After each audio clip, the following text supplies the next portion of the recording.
Welcome, night seekers, to Black Screen Horror. Tonight,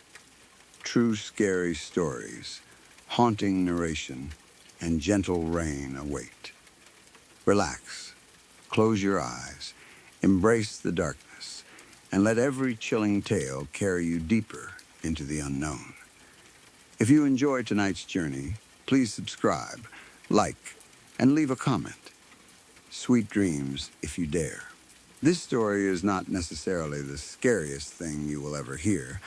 but to me, at the time it happened, it was absolutely terrifying. The kind of experience that lodges itself permanently in a child's memory and refuses to fully let go even decades later. When I was about 10 years old, I was living in Anchorage, Alaska, together with my mother and my brother. It was just the three of us in that house for a good stretch of time, settled into our own particular routines the way families do once they have lived somewhere long enough for it to feel completely familiar. Every creak in the floor and every quirk of the house simply part of the background of everyday life. My brother and I shared a bathroom downstairs, a small, ordinary detail of that house that has stuck with me, mostly because of how central it was to the layout of the space where everything else in this story took place. My own bedroom had a window positioned directly above my headboard, so that whenever I was lying in bed, the window sat just above and slightly behind my head. From that window, there was a large light that shone into my room at night, coming from a nearby Yimka building situated directly behind our house. That light was a constant, familiar presence in my nighttime routine, bright enough that it cast a steady glow into my room regardless of the hour, something I had grown completely used to over however long we had lived in that particular house. A few years before this specific incident happened, back before my family eventually moved to Fairbanks after having lived in that same Anchorage house for quite a while, a fence had been built directly behind our property, separating our yard from whatever lay beyond it,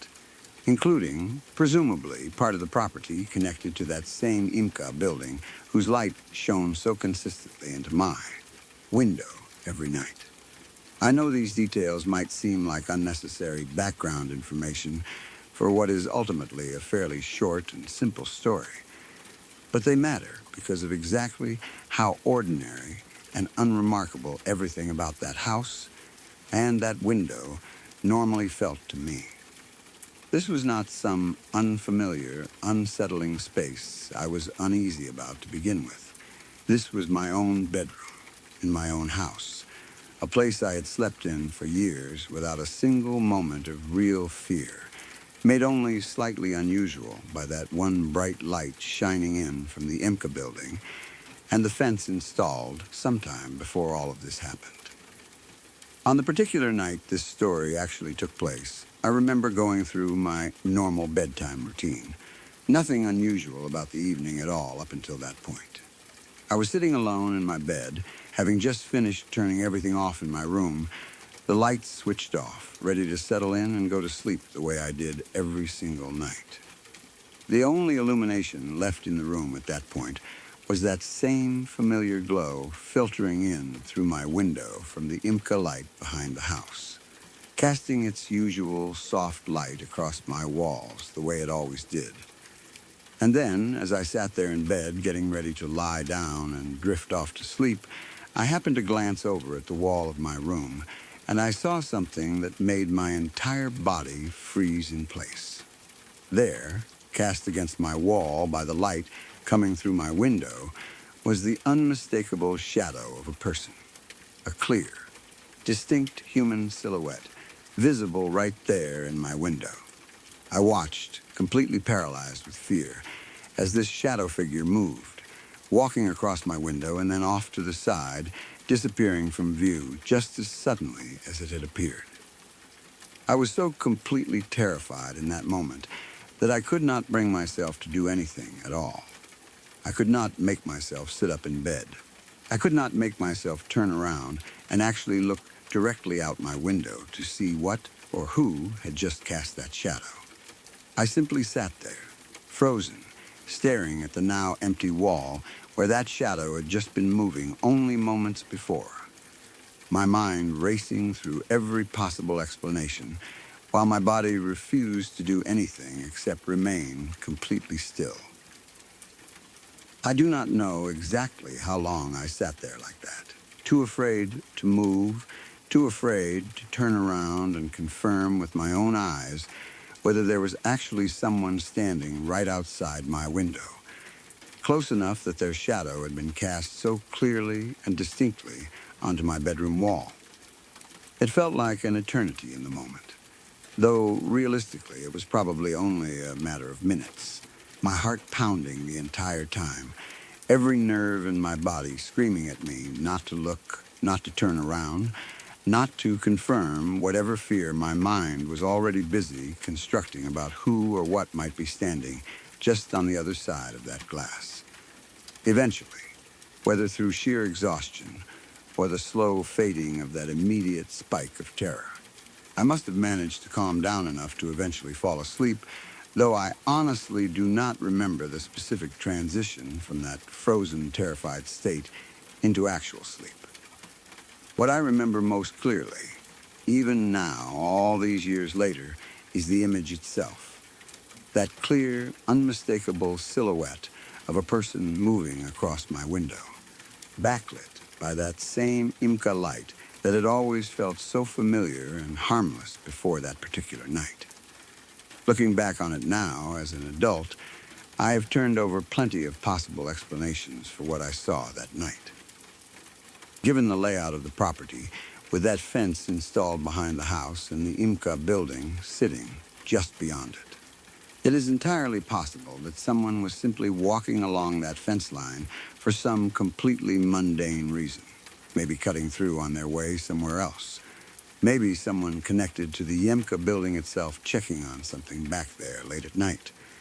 The light from that building would have been more than capable of casting a person's shadow across my window if they happened to walk past at just the right distance and angle, creating exactly the kind of stark, human-shaped silhouette I remember seeing that night. But knowing this as an adult, having a reasonable, logical explanation available to me now, has never fully erased the memory of exactly how terrifying that moment felt to me at the time. A 10-year-old child sitting alone in bed, watching a clear human shadow walk across the wall of my bedroom and then simply vanish from sight.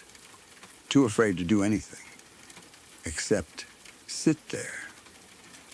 frozen, unable to look,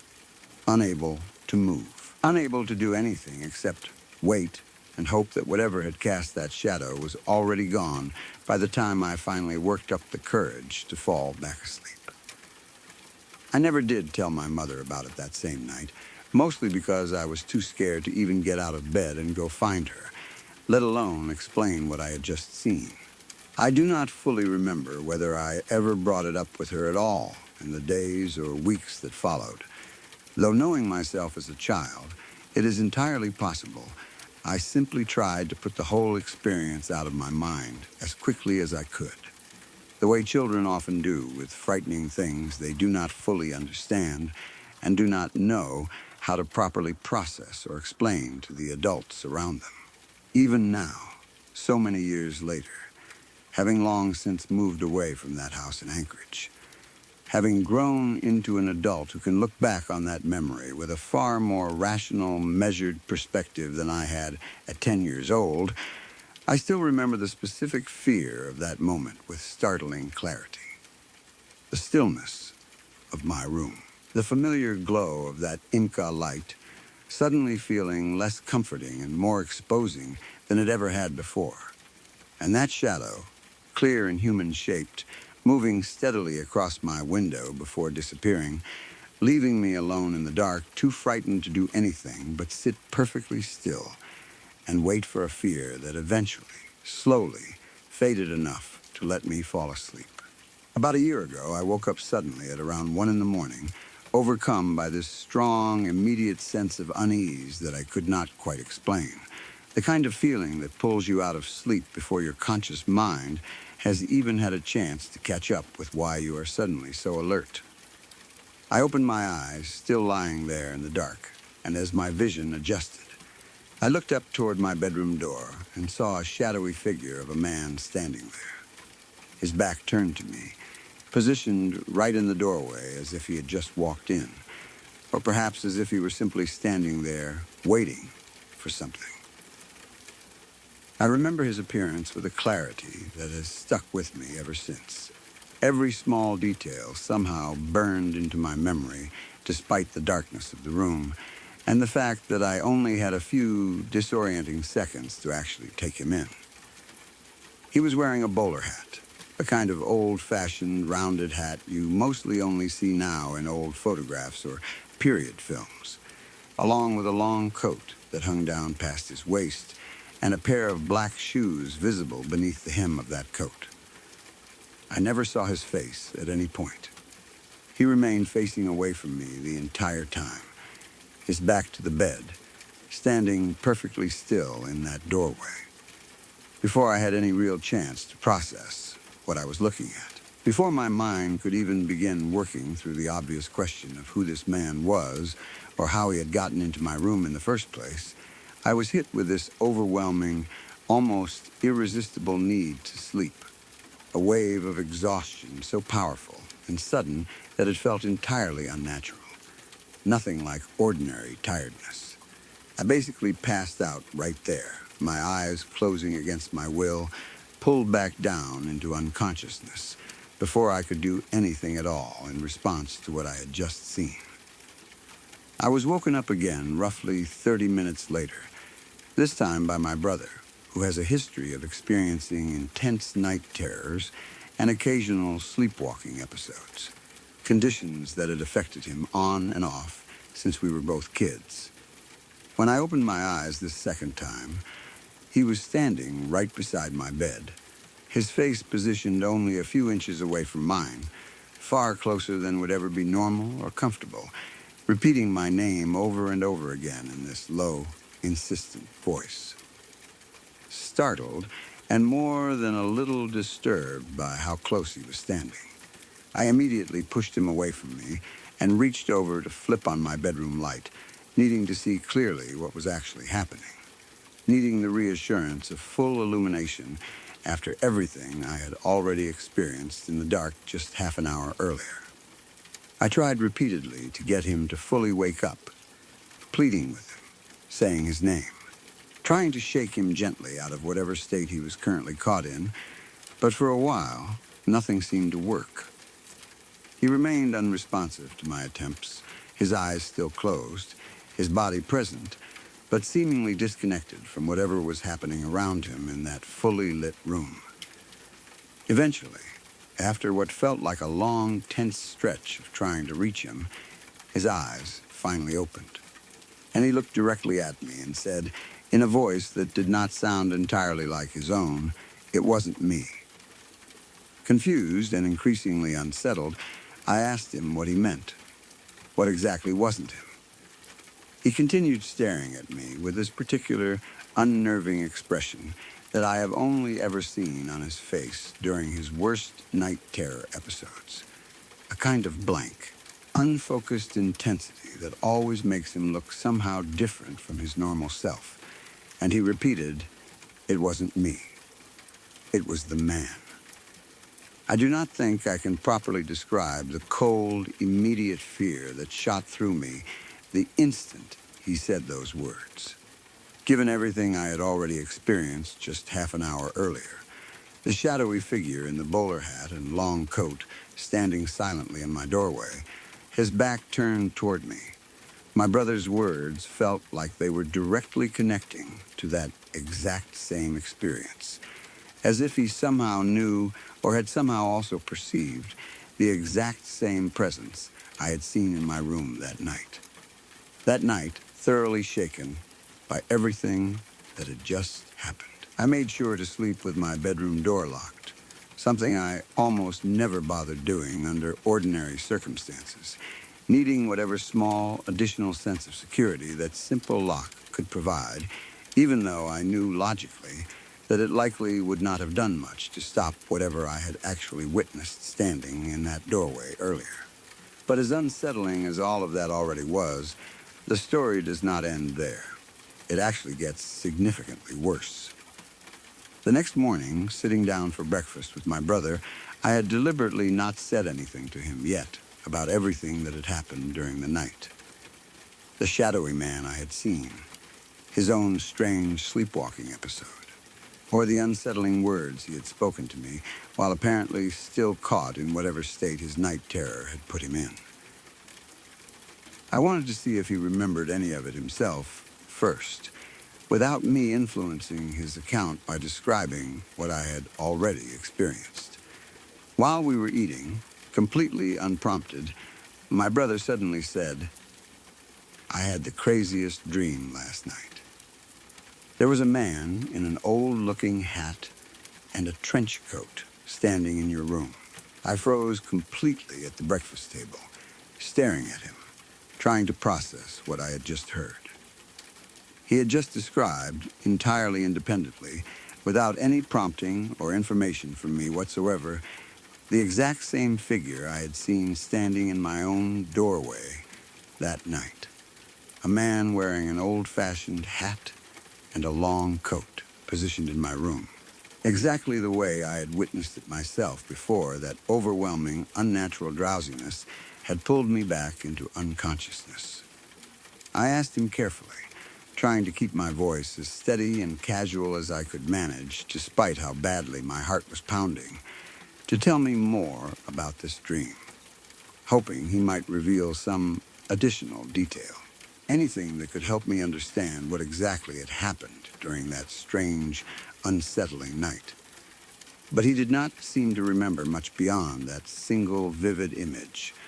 the man in the old-fashioned hat and coat, standing in my room. He had no memory at all of coming into my room himself. No memory of standing over my bed with his face just inches from mine, repeating my name. No memory of the strange words he had spoken to me, insisting that it was not him, that it was the man. This absence of memory on his part has always made the whole experience even more unsettling to me in the years since it happened. It would almost be easier, in some strange way, if he simply remembered everything clearly and could offer some kind of explanation, some rational account of what he had experienced and why he had ended up in my room in the middle of the night saying those particular words. Instead, all I have is this fragmented, partial confirmation. His own independent memory of a man in an old-fashioned hat and coat, appearing in a dream that seemed to correspond almost exactly with something I had witnessed while fully awake, combined with words he spoke to me during his own altered, disconnected state that night, words he has no memory of ever saying at all. I have gone over this entire sequence of events countless times since it happened, trying to piece together some kind of rational explanation that fully accounts for everything. The overwhelming, unnatural drowsiness that hit me so suddenly right after seeing that figure,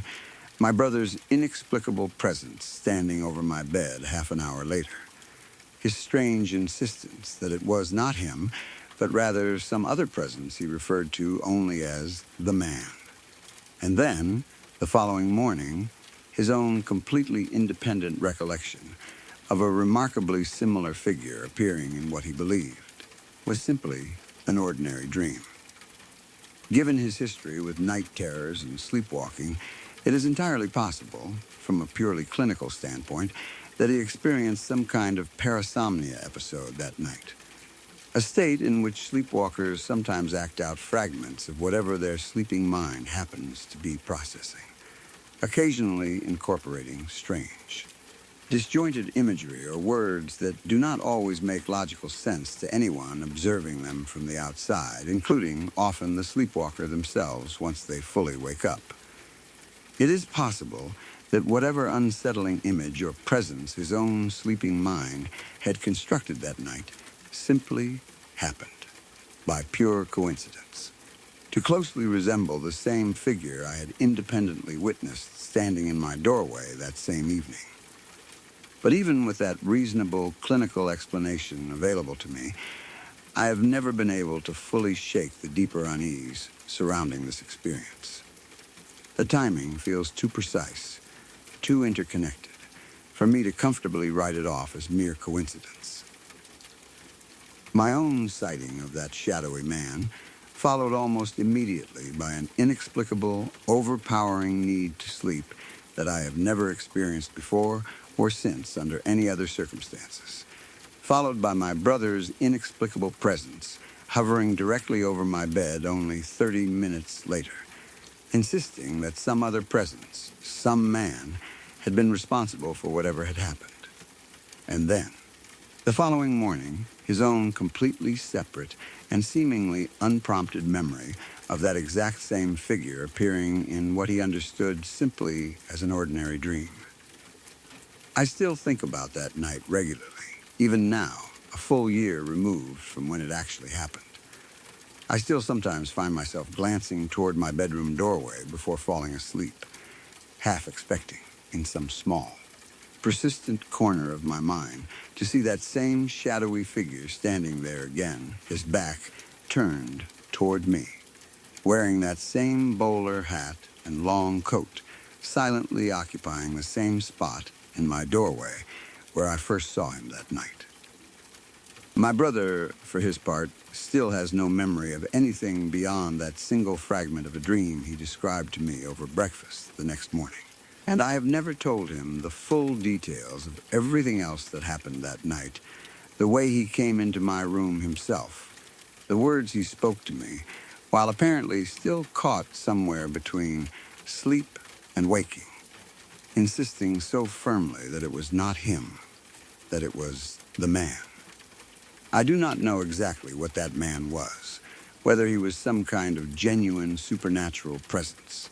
some fragment of a shared, inexplicable experience between myself and my brother, or something else entirely that defies any explanation either of us has ever been able to come up with. But I know what I saw that night, standing silently in my doorway, and I know what my brother said to me. And I know what he told me the next morning about his own dream, completely independent of anything I had shared with him beforehand.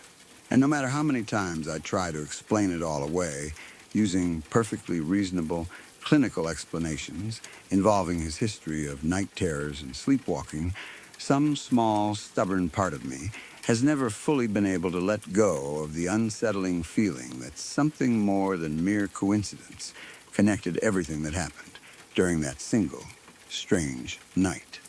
In the days that followed, I found myself doing a lot of quiet research on my own, the kind of late-night internet searching you do when something has genuinely rattled you and you are desperate for any kind of explanation, even a small one, that might help settle your mind. I read about sleep paralysis, about hypnagogic hallucinations, about the strange tricks the brain can play on a person during that transitional space between being fully asleep and fully awake. Almost everything I found seemed to point toward some kind of natural explanation for at least my own half of the experience. The sudden appearance of a figure in the doorway, the overwhelming drowsiness that followed almost instantly. Sleep paralysis in particular is known for producing exactly the kind of vivid, detailed hallucinations I experienced, complete with a strong sense of presence, and it often comes paired with an intense pull back into unconsciousness once the episode passes. On paper, it explained my side of things almost too neatly, but no amount of reading about sleep paralysis or hypnagogic hallucinations ever managed to explain away my brother's half of the story nearly as cleanly. Even accounting for his history of night terrors and sleepwalking, conditions our family had dealt with for years by that point, and had grown almost used to in their milder, more ordinary forms. Nothing about his usual episodes had ever involved him coming into my room, standing directly over my bed with his face only inches from mine, or speaking in complete, coherent sentences about some third-party presence he referred to only as the man. Most of his previous night terror episodes, as unsettling as they always were to witness, tended to involve him thrashing in his own bed, crying out incoherently, or occasionally wandering a few steps around his own room before someone managed to calm him back down. This was different.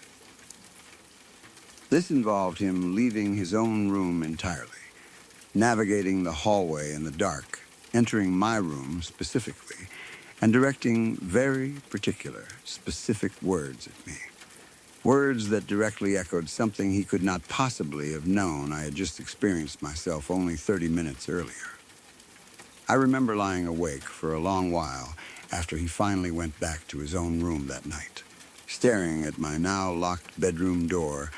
running through every detail of the previous hour over and over in my mind, trying to find some thread of logic that would let me relax enough to actually fall back asleep. I kept coming back to the same unanswerable question. If his night terror had simply produced some random, unrelated fear, some generic monster or threat pulled from his own subconscious the way night terrors often do, it would have been easy enough to write off as an unfortunate coincidence. Two unsettling things happening in the same house on the same night purely by chance. But the specificity of what he said, insisting so clearly and repeatedly that it was not him, but rather the man, felt too precisely aligned with what I had already witnessed to feel like pure chance. I also thought a great deal, in the days that followed, about the timing of it all. 30 minutes is not a particularly long stretch of time, but it was long enough for me to have fallen into what felt like an unusually deep, almost drugged kind of sleep after seeing that figure in my doorway. Deep enough that I did not stir again until my brother was already standing right beside my bed.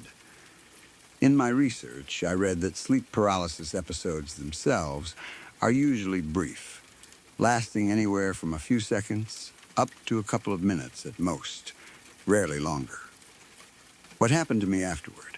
that overwhelming, almost forced need to sleep immediately following the sighting, felt different from the ordinary aftermath of a sleep paralysis episode I read described elsewhere. It felt less like my body naturally drifting back into sleep and more like something had reached into my mind and simply switched me off, the way you might turn off a light with a switch, rather than the more gradual fading most people describe experiencing as sleep paralysis passes. I brought some of this up eventually with my brother, weeks later, once enough time had passed that I felt comfortable telling him the fuller version of what had actually happened that night, including the parts he had no memory of himself, coming into my room, standing over my bed, the words he had spoken to me. He listened to all of it with a kind of quiet, unsettled fascination, clearly troubled by hearing about actions he had taken with no memory of them at all. He told me that this was not entirely unprecedented for him, that he had occasionally been told by other family members over the years about things he had said or done during earlier sleepwalking episodes that he had absolutely no recollection of afterward. But he admitted that this particular instance,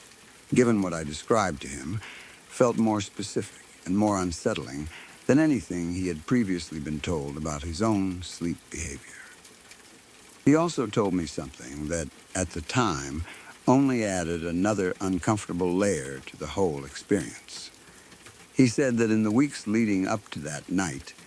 he had been having a recurring, vague sense of unease himself whenever he passed by my bedroom door in the evenings, though he had never mentioned it to me before, because it felt too strange and unfounded to bring up on its own. He described it as a kind of instinctive reluctance to linger near that doorway for too long. Nothing he could point to any specific cause for, just the persistent, low-grade discomfort that he had mostly ignored until everything else happened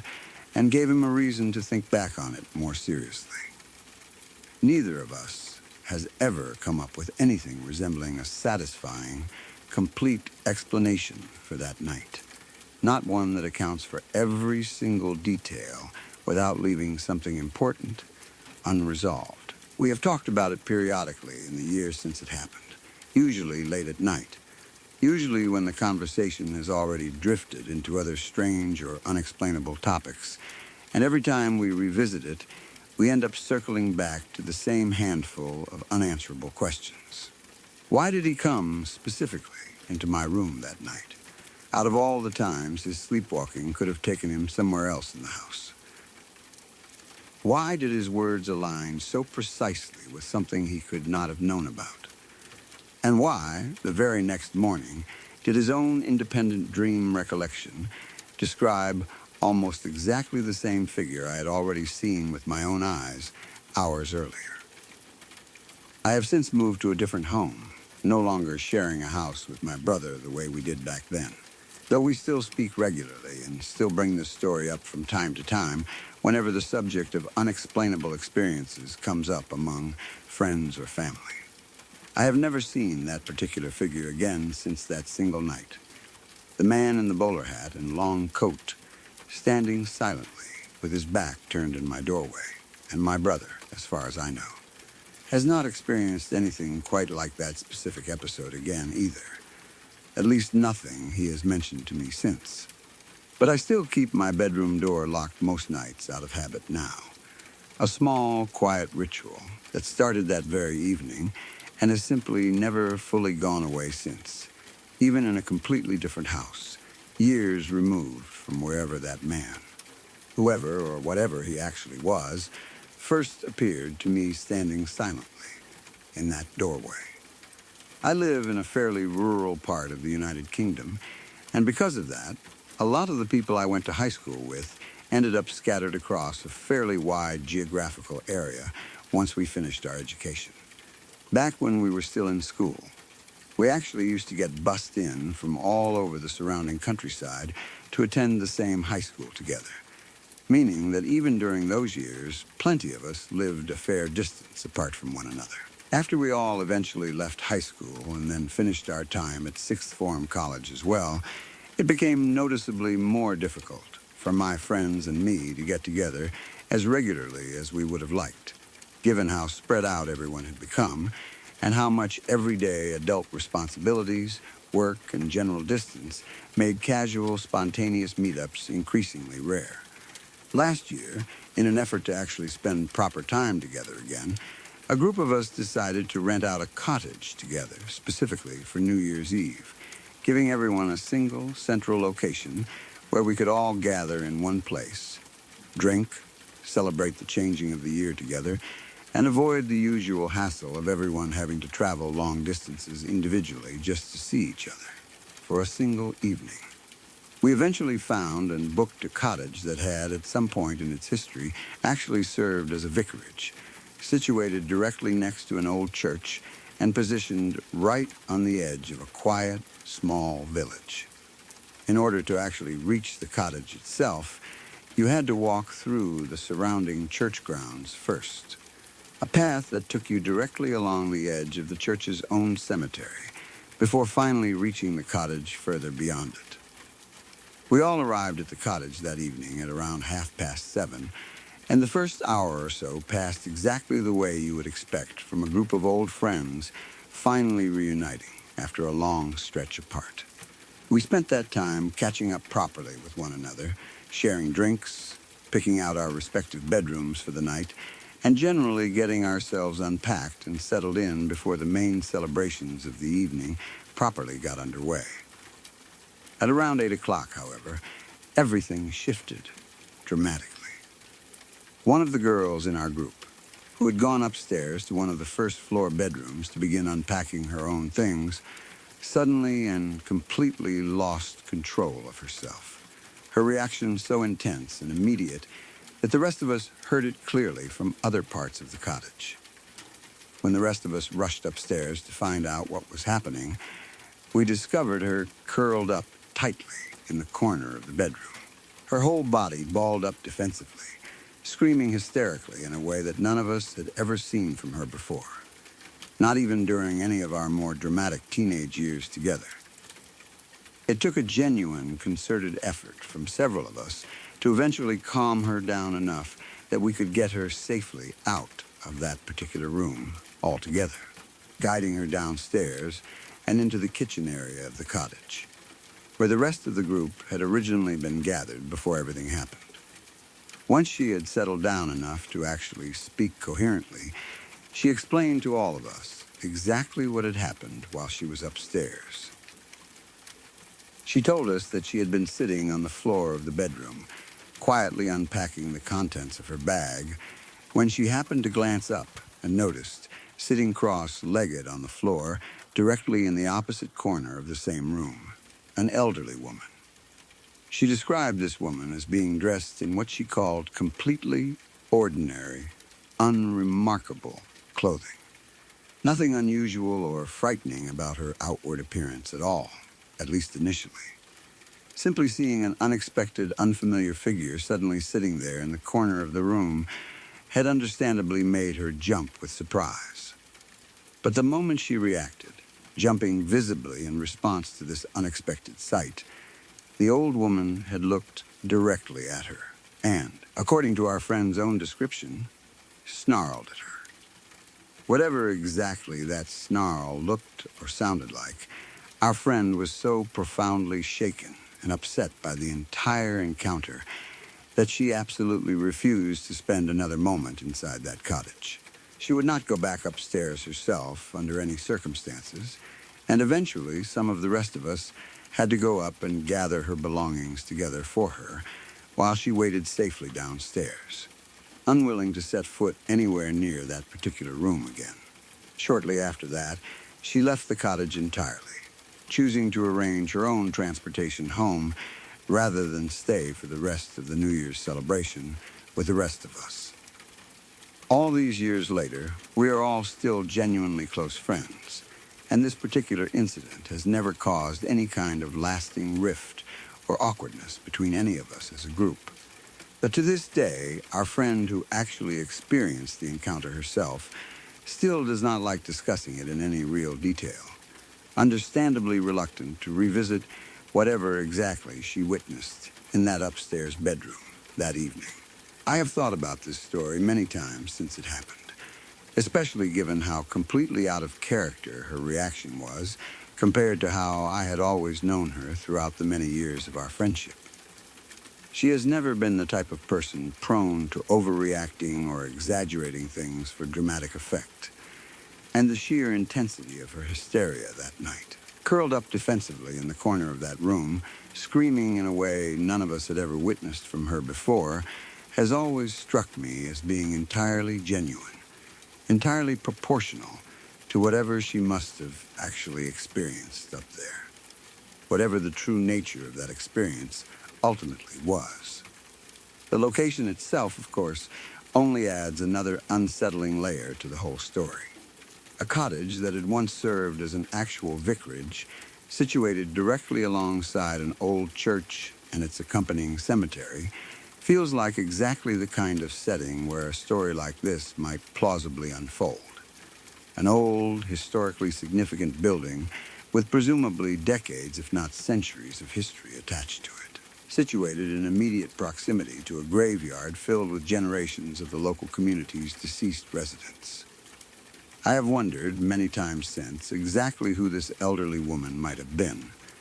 assuming there is any kind of supernatural explanation behind what our friend witnessed, rather than some more mundane, if still deeply unsettling,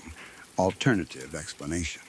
Given the building's history as a vicarage, it seems entirely plausible that whoever she was, she might have had some direct connection to the property itself at some point during her own lifetime. Perhaps a former resident, a vicar's wife, or simply someone from the local community with some lasting attachment to that particular building and its surrounding grounds. What has always struck me as particularly unsettling about the specific detail our friend described, the way this seemingly ordinary-looking elderly woman reacted with an actual snarl the instant she was startled and noticed, is how completely it defies the more typical, gentle image most people associate with elderly women in general. There is something deeply unnerving about an image that begins so mundanely. An ordinary-looking woman dressed in ordinary clothing sitting quietly cross-legged on the floor, and then suddenly shifts into something far more aggressive and threatening the instant she is noticed and reacted to. We have talked about that night as a group many times over the years since it happened. Always careful, out of respect for our friend, not to push her into sharing more details than she is comfortable discussing. She has confirmed, on the rare occasions the subject does come up, that everything she originally told us that night remains accurate and unchanged in her own memory, that she has never wavered from her original account, despite however many years have now passed since it happened. She simply does not enjoy revisiting the memory in any real depth, understandably preferring to leave that particular experience mostly behind her rather than dwelling on it further. None of the rest of us ever went upstairs to that specific bedroom again for the remainder of that particular New Year's celebration, choosing instead to simply avoid that room entirely for the rest of our stay at the cottage, sleeping instead in whichever other rooms were available throughout the rest of the building. Whether that decision was born out of genuine fear on all of our parts, or simply out of respect and solidarity with our clearly traumatized friend, I could not say for certain, though I suspect it was probably some combination of both. I do not know whether any of us will ever fully understand exactly what happened in that room that evening, whether our friend genuinely encountered something supernatural connected to that old vicarage and its neighboring cemetery, or whether there is some other more mundane explanation that simply has not occurred to any of us yet. What I do know is that the sheer intensity and genuineness of her reaction that night has stayed with all of us collectively, a shared memory none of us have ever fully been able to shake, even years removed from that particular New Year's Eve celebration. We have not returned to that same cottage since, choosing different locations for our subsequent yearly gatherings, and I suspect, though it has never been explicitly discussed among the group, that this decision has at least partly been influenced by what happened that night, even if none of us have ever directly acknowledged that connection out loud. Whatever exactly that old woman was, whoever she might have been in life, if she was ever alive at all in the way we typically understand that phrase, she has remained, in the years since, a permanent, unspoken presence within our friend group's shared history. A quiet reminder that even in the middle of an ordinary, joyful gathering among old friends, something genuinely unsettling can still be waiting quietly in a corner of an unfamiliar room, watching, until the moment it finally decides to make its presence fully known. Looking back on the whole evening now,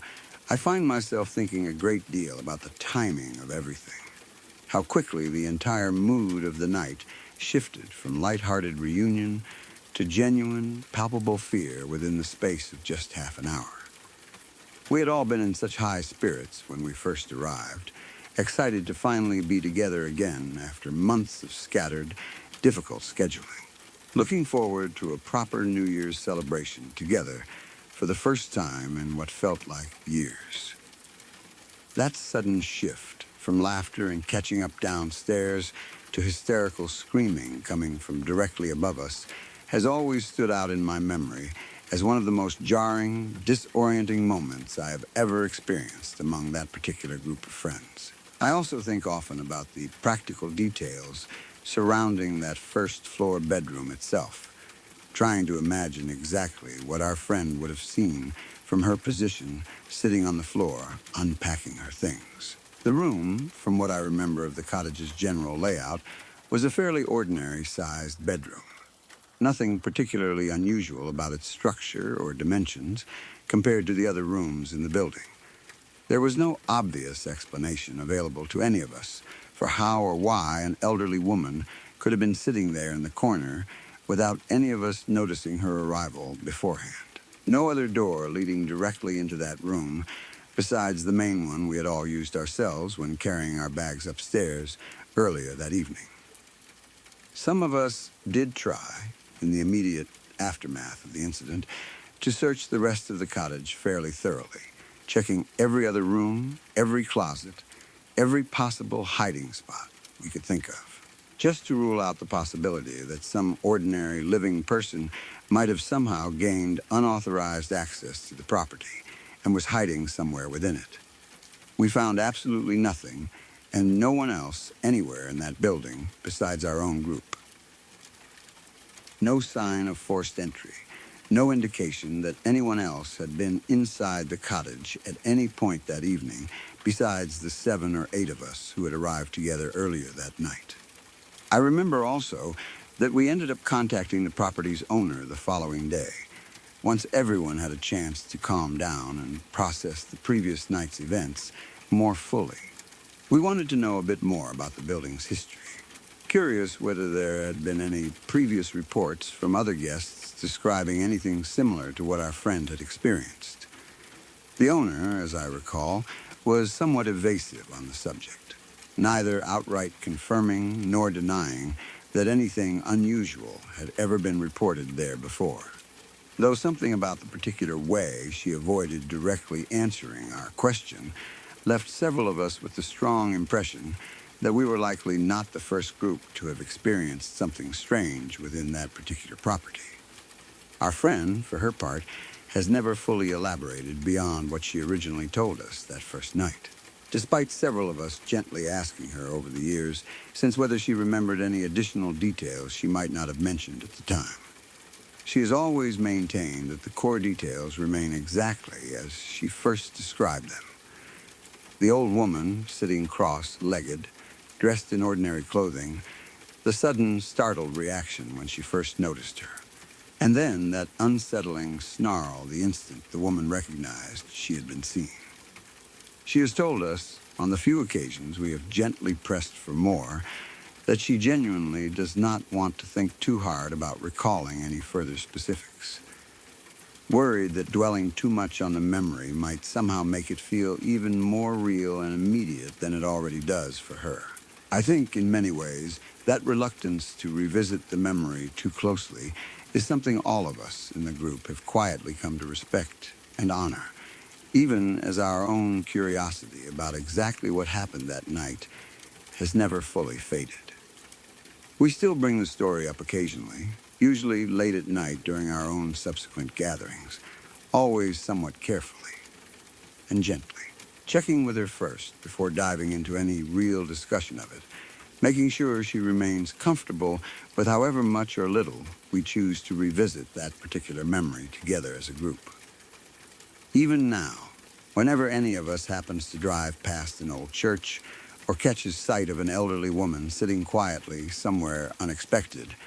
some small part of that shared memory resurfaces briefly. A lingering collective unease that none of us have ever fully managed to shake since that particular New Year's Eve.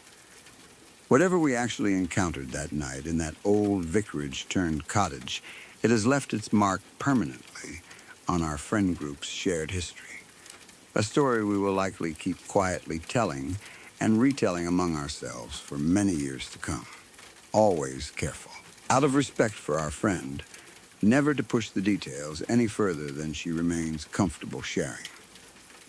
I think part of what makes this particular story stick with me so persistently, even compared to other strange or unsettling things I have witnessed or heard about over the years, is precisely how unremarkable and safe the setting felt, right up until the moment everything changed. We were not out exploring some abandoned building or deliberately seeking out a location with a reputation for being haunted, the way people sometimes do, specifically chasing that kind of thrill.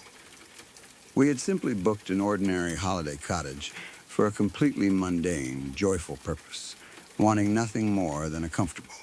central place where old friends could gather together and celebrate the passing of another year in each other's company. There was nothing about our intentions or our approach to that evening that invited or anticipated anything frightening happening at all. That, I think, is ultimately what continues to unsettle me most whenever I think back on that particular New Year's Eve. It reinforces this quiet, persistent thought that experiences like this do not necessarily require any deliberate searching or invitation on our part. Sometimes, it seems, something unsettling is simply already there, waiting quietly in the corner of an ordinary room in an ordinary building, regardless of whether anyone happens to be looking for it or not,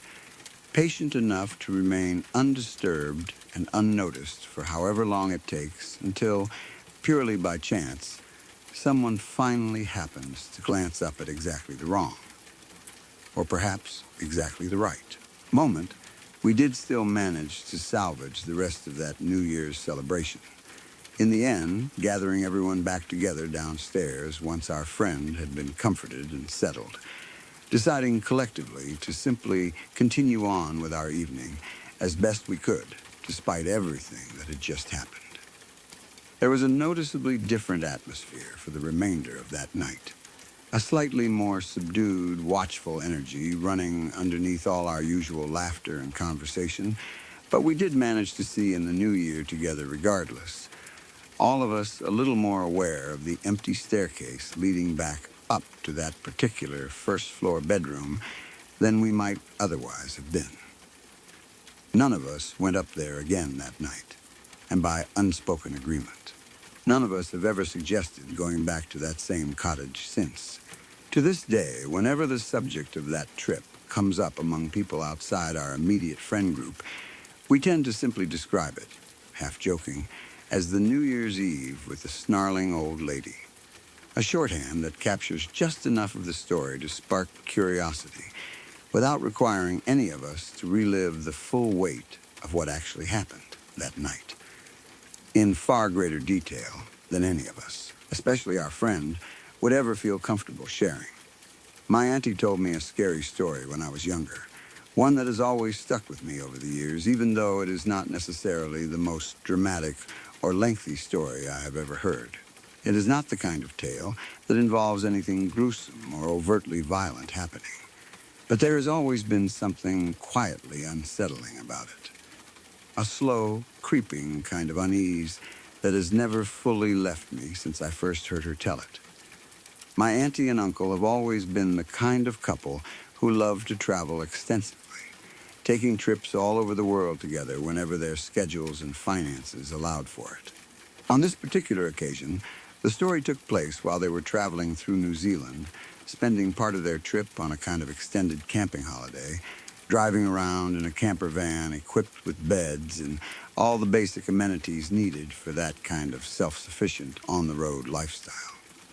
I am not entirely sure of the specific reasons or circumstances that led them there, but at some point during this particular trip, they ended up parking their camper van in the middle of an open field somewhere out in the New Zealand countryside, deciding to simply settle in for the night and get some sleep before continuing on with their travels the following day. My auntie has always described this specific location as being an incredibly remote spot, situated miles away from any nearby towns, villages, or any other visible signs of civilization whatsoever. It was, by her own account, about as isolated and empty a location as you could possibly imagine finding yourself parked overnight. Once they had settled in for the evening, both of them climbed into the small bed set up inside the camper van and fell asleep fairly quickly, exhausted from another full day of travel and exploration. They remained asleep for a while, undisturbed, until, at some point later in the night, they were both suddenly woken up by the sound of tapping against the outer side of the camper van. According to my auntie, this tapping sound had an unmistakably human quality to it. Nothing like the random, arrhythmic sounds you might expect from wind-blowing debris against the vehicle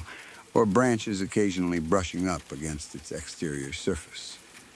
Instead, the tapping followed a distinct, steady rhythm, almost as though someone were deliberately tapping out the beat or melody of a specific song against the side of the van. A clear, patterned series of taps that felt purposeful rather than random or accidental. The camper van itself had curtains hanging up over the front windscreen, blocking their view outside, meaning that neither my auntie nor my uncle had any way of actually seeing whatever was causing that sound from where they lay in bed. My uncle, who has always been, in my own personal experience, about the toughest, most unshakable person I have ever met in my life, someone who rarely, if ever, shows any outward sign of genuine fear, was apparently too frightened in that moment to even attempt climbing into the front seat of the van to start the engine and simply drive away from whatever was making that persistent tapping noise outside. As if the steady, rhythmic tapping against the side of the van was not already unsettling enough on its own, they also began to hear something else at the same time. A faint sound of what seemed to be bongo drums playing somewhere off in the distance, the noise carrying across the open, empty field surrounding their parked vehicle. Both of them remained lying there in bed for the rest of that night, too frightened to get up, too frightened to look outside, too frightened to do much of anything at all, beyond simply waiting silently in the dark, listening to that steady, human-sounding tapping continuing against the side of their van, accompanied by those faint, distant drum beats drifting toward them from somewhere out there in the darkness. At some point during those long, tense hours, the sound eventually stopped entirely, though neither of them could say for certain exactly when that happened, given how difficult it must have been to keep any accurate track of time while lying there frozen with fear in the dark.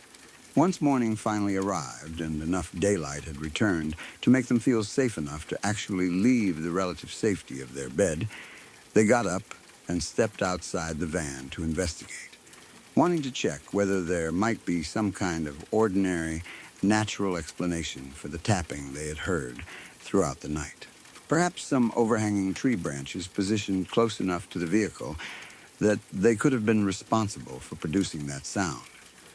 But when they actually looked around the immediate area surrounding their parked camper van,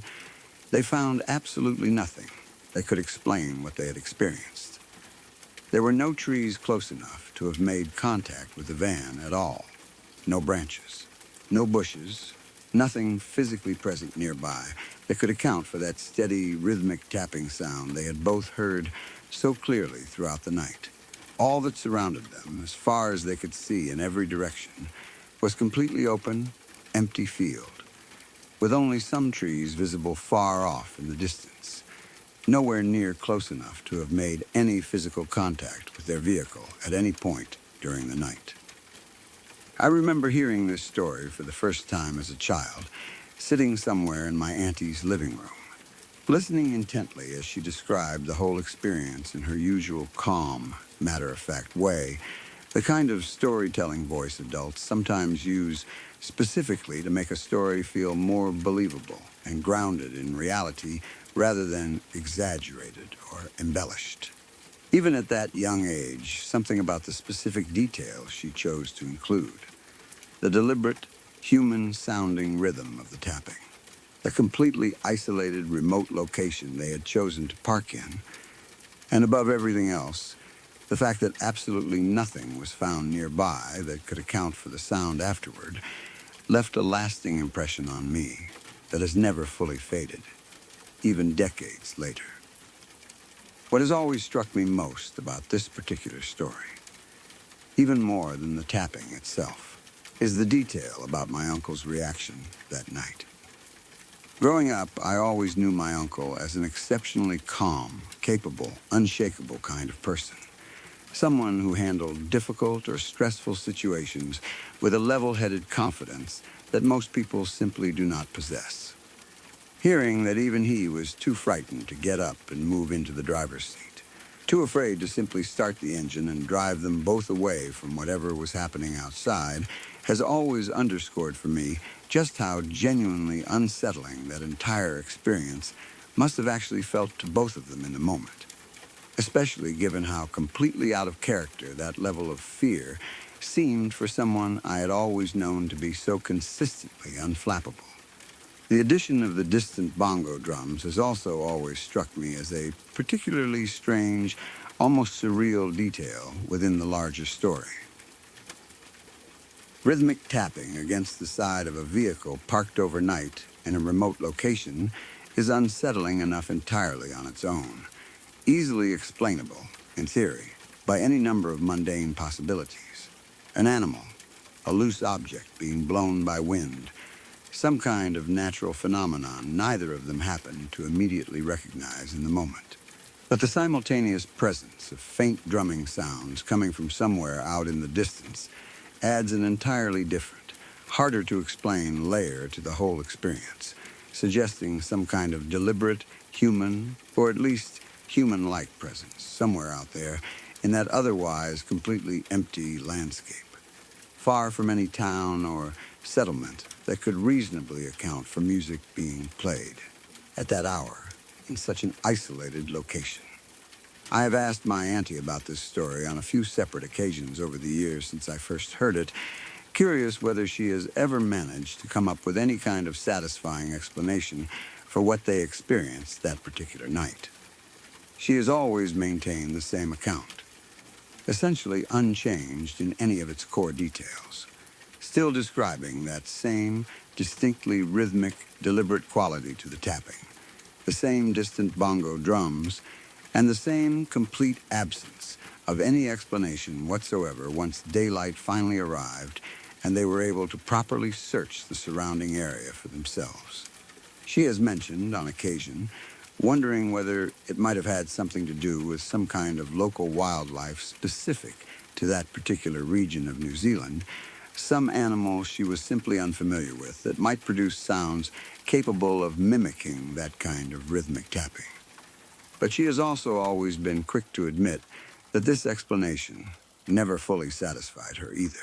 particularly given how deliberately patterned and consistent the tapping sounded compared to what she would expect from any kind of animal behavior,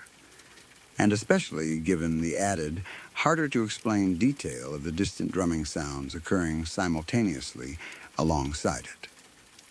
I do not know, to this day, what actually caused the sounds that my auntie and uncle experienced that night, parked alone in their camper van somewhere out in the remote New Zealand countryside. I do not know whether there is some perfectly reasonable, natural explanation that neither of them has ever managed to identify, some quirk of the local wildlife or environment capable of producing exactly the kind of eerie, rhythmic tapping and distant drumming they both so vividly remember experiencing, or whether something else entirely, something considerably harder to explain using ordinary, rational logic, was truly responsible for what happened to them that particular night. What I do know is that this story, despite its relative brevity and the complete lack of any dramatic, violent conclusion, has remained one of the stories that has stuck with me most persistently over the years, precisely because of how calmly and matter-of-factly my auntie has always told it, and precisely because of just how genuinely unsettled both she and my typically fearless uncle apparently were by the whole experience, even years and years after it originally happened. Sometimes, I think, it is exactly these smaller, quieter, less dramatic stories, the ones that simply describe an unexplained sound in the dark, rather than some elaborate, violent confrontation, that end up sticking with you the most, precisely because there is no clean, satisfying resolution to hold on to, nothing to definitively explain away the lingering unease, just an empty field, some distant trees, and the persistent memory of a rhythmic tapping sound with absolutely no discoverable source. I have thought a great deal over the years about exactly what it must have felt like to actually be lying there in that camper van bed, wide awake in the middle of the night, listening to that steady tapping continue on and on without any apparent end, unable to see outside because of the curtains covering the windscreen, unable to muster the courage to simply get up, start the engine, and drive away from whatever was happening just outside the thin metal wall separating them from it. There is something particularly unsettling, I think, about being trapped inside a relatively small, enclosed space like a camper van under those circumstances, fully aware that whatever is causing that sound is close enough to be making direct physical contact with the vehicle itself, and yet completely unable to see or identify it directly. My auntie has described, on the occasion she has retold this story to me over the years, just how long that night actually felt while they were lying there listening to the tapping continue. She has said that it did not feel like the kind of short, isolated incident you might expect from wildlife accidentally bumping against a parked vehicle a few times before wandering off elsewhere. Instead, the tapping continued steadily for what felt, to both of them, like an extended, uncomfortably long stretch of time. Persistent enough that they eventually simply had to try and force themselves to fall back asleep despite it, rather than remaining awake and alert for the entirety of the night. She has also mentioned that the specific rhythm of the tapping never seemed to change or vary throughout the time they were listening to it, maintaining the exact same steady patterned beat from beginning to end, rather than the kind of irregular, inconsistent tapping you might expect from something like wind-blown debris repeatedly striking the vehicle at random intervals. This consistency, more than almost any other detail of the story, has always struck me as the hardest piece to explain away using any kind of ordinary, mundane logic. I have also wondered over the years about the distant bongo drums specifically, and what kind of explanation might account for music like that being audible from such a genuinely remote, isolated location. My auntie has mentioned that the sound of the drums was faint enough that she could not determine with any real confidence exactly how far away the source might have been, only that it felt distant, coming from somewhere well beyond the immediate vicinity of their parked van, out there somewhere in the darkness of that open field, and the trees beyond it. Given how remote the location was supposed to have been, miles away from any town or settlement, the presence of any kind of music at all playing somewhere out there in the night has always struck me as one of the more genuinely puzzling aspects of the entire story. I asked my auntie once, fairly directly, whether she and my uncle had ever considered simply getting out of the van themselves during the night to investigate what was happening, rather than waiting until morning to do so. She told me that the idea had crossed both of their minds at various points throughout that long, sleepless night, but that neither of them had ever felt genuinely brave enough to actually act on it. She described the fear they both felt as being somehow different from ordinary nervousness or unease, describing it instead as a kind of deep, instinctive dread that made getting up and confronting whatever was outside feel like a genuinely dangerous, unwise thing to attempt, regardless of how much they might have wanted answers in that moment. This part of the story has always resonated with me particularly strongly, precisely because of how well I know my uncle's personality outside the context of this one specific story. He is someone who has traveled extensively throughout his life, someone who has handled genuinely difficult, high-pressure situations with a level of calm composure that few people I know could ever hope to match.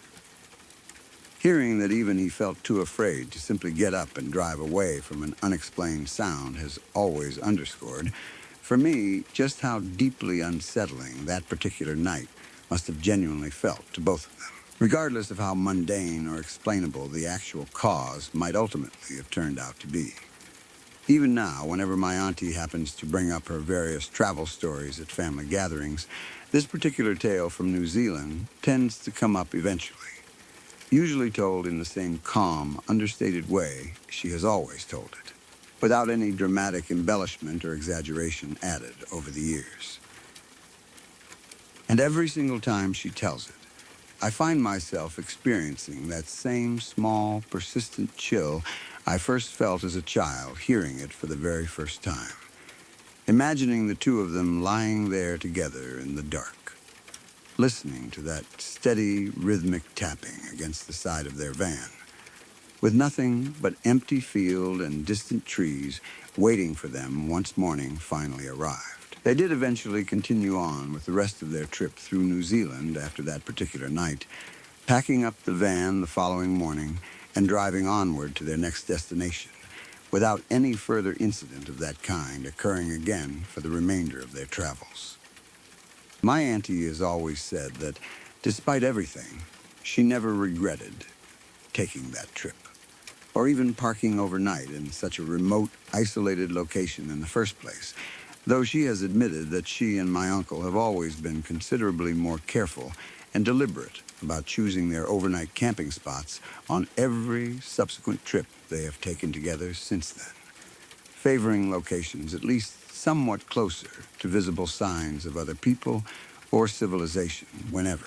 reasonably possible. I have never had the opportunity to visit that same part of New Zealand myself, and I doubt I would ever be able to identify the exact field they parked in, even if I tried,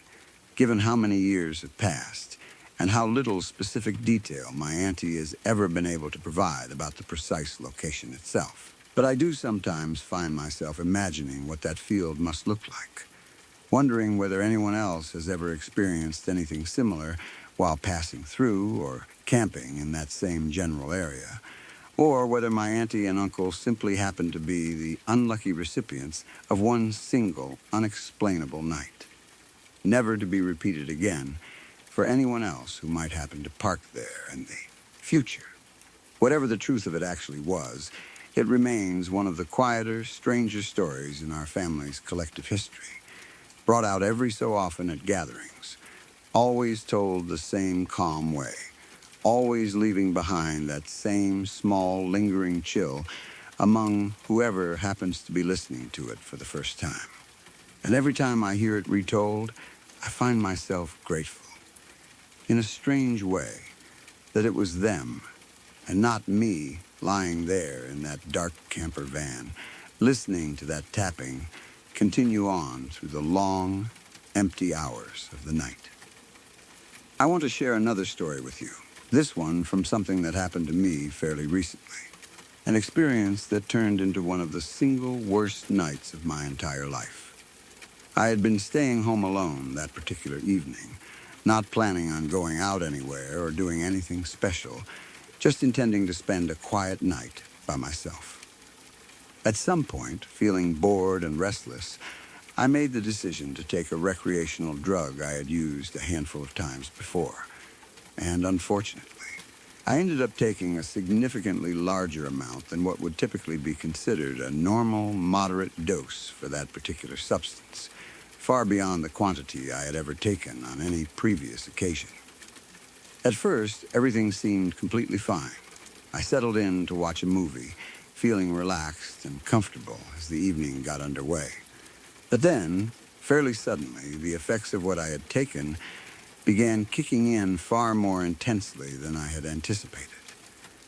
I decided to put on some music instead, planning to just lie back in my bed and relax while enjoying it. That is when I first noticed something strange, a kind of stuttering, distorted quality creeping into the sound coming through my headphones. Strange noises that did not seem to belong to the music at all. I looked up from my bed, and to my absolute shock, I saw what appeared to be a person slowly raising their head up from behind my desk, peering over at me. In that moment, I was completely, utterly convinced that this figure was real, a genuine physical presence in my room rather than any kind of hallucination. I stared at this figure for what felt like a solid 30 seconds before finally telling it firmly to get lost and leave me alone. The figure lowered its head back down behind the desk, and for a moment I did not think much more of it, trying to convince myself that whatever I had just seen was nothing serious.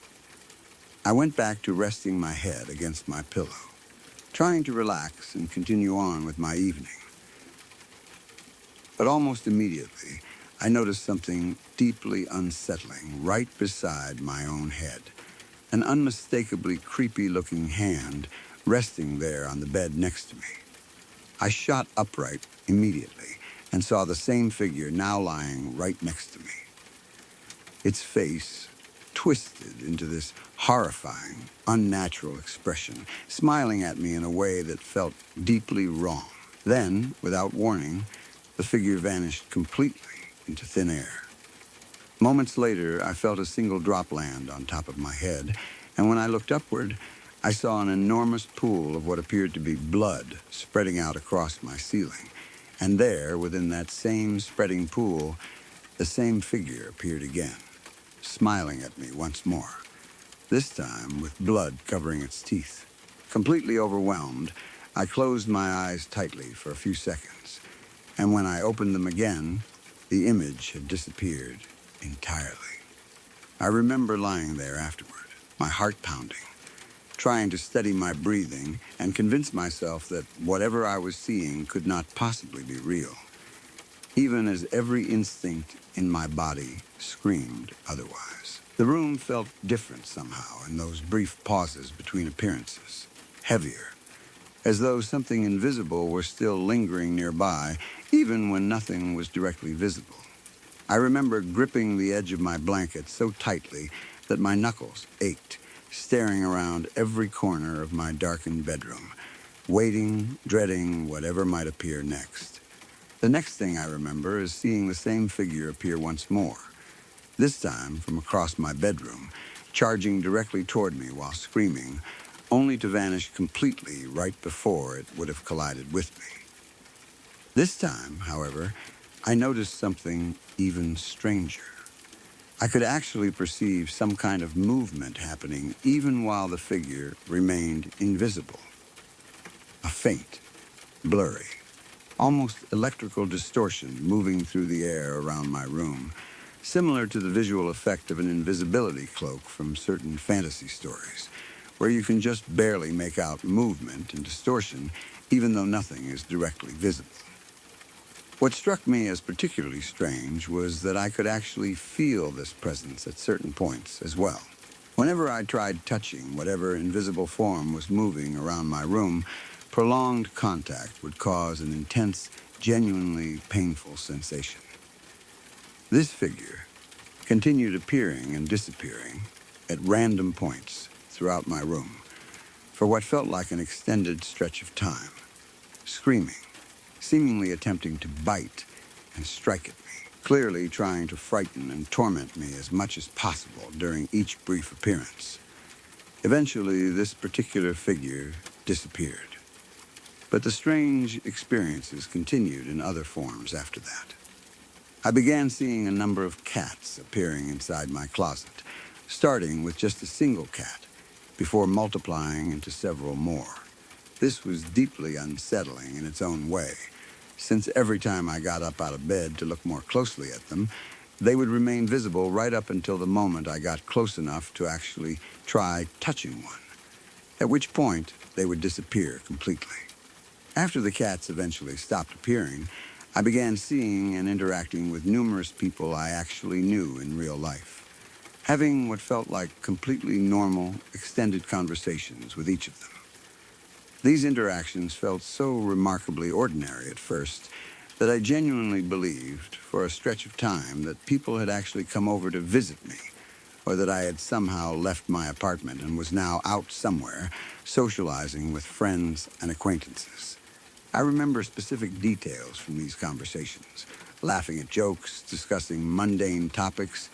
nodding along as these familiar faces spoke to me about things that felt entirely plausible and grounded in my actual life. But every single time, something about these interactions felt subtly wrong in a way I could not quite pinpoint. A strange, nagging undercurrent of unease running beneath the surface of what otherwise felt like completely normal social exchanges. Eventually, curious about this persistent unease, I asked one of these figures, someone who appeared to be a person I actually work for, why he seemed to be acting so strangely throughout our conversation. He looked me directly in the eyes and asked, in a tone that felt genuinely threatening, exactly who I thought I was talking to. I blinked, and in that instant, his appearance shifted entirely back into the same horrifying figure from earlier in the night, smiling and smirking at me before vanishing once again. After that particular encounter, I remained lying in my bed for what felt like another hour or so, trying to recover from everything I had already experienced that night. By this point, my bed had become soaked through with sweat, an unfortunate but expected physical side effect of the substance I had taken that evening. Once that last appearance of the figure had faded away, I began to feel somewhat calmer, at least for a little while. At some point, I accidentally dropped my phone, and it ended up sliding underneath my bed. As I lay down to reach for it, I saw the same figure one final time, and it appeared to try biting my hand as I reached toward it. I immediately pulled my hand back and, in a panic, flipped my entire bed over, only to find that the figure had already vanished completely by that point. It took another 2 to 3 hours after that final encounter before I was finally able to fall asleep, thoroughly exhausted, both mentally and physically, from everything I had just been through. Since that particular night, I have continued experiencing occasional panic attacks, and for roughly 6 weeks now, I have found myself completely unable to sleep with the lights turned off. I have also since been formally diagnosed with a condition known as HPPD, a disorder in which certain visual disturbances and hallucination-like experiences can persist and recur long after the original substance has fully left a person's system. I continue to see what are sometimes described as shadow figures appearing periodically, even now, weeks removed from that original, terrifying night. I want to be honest that this experience has fundamentally changed how I think about recreational drug use, and it has left me with lasting psychological effects that I continue to deal with even now, months after everything originally happened. Taking a dose far beyond what is considered safe or moderate, especially without properly managing hydration and other basic safety precautions throughout the experience, created a genuinely dangerous, deeply traumatic situation that I would never wish upon anyone else, no matter how curious or bored they might be feeling on any given evening. Looking back on that entire night now, months removed from when it originally happened, I still find myself replaying certain moments over and over in my mind, unable to fully shake the vivid, visceral memory of that horrifying figure appearing and reappearing throughout my room, the sensation of pain when I touched its invisible form, and the deeply unsettling moment when a person I recognized from my everyday life suddenly turned and asked me, in a voice that did not sound entirely like his own, who exactly I thought I was talking to. The lingering effects have been the hardest part to deal with in the months since. The persistent inability to sleep without some source of light in the room has affected nearly every aspect of my daily routine, forcing me to adjust my entire nighttime environment just to have any hope of getting proper rest. The occasional panic attacks, striking unpredictably and without much warning, have made it difficult at times to fully trust my own sense of calm, always wondering whether the next wave of anxiety might be building somewhere just beneath the surface. And the shadow figures themselves, appearing at the edges of my vision every so often even now, weeks and months after that original night, serve as a constant, unwelcome reminder of exactly how frightening and disorienting that single evening truly was. I share this story now mainly because I think it is important for people to understand just how serious and lasting the consequences of that kind of experience can genuinely be.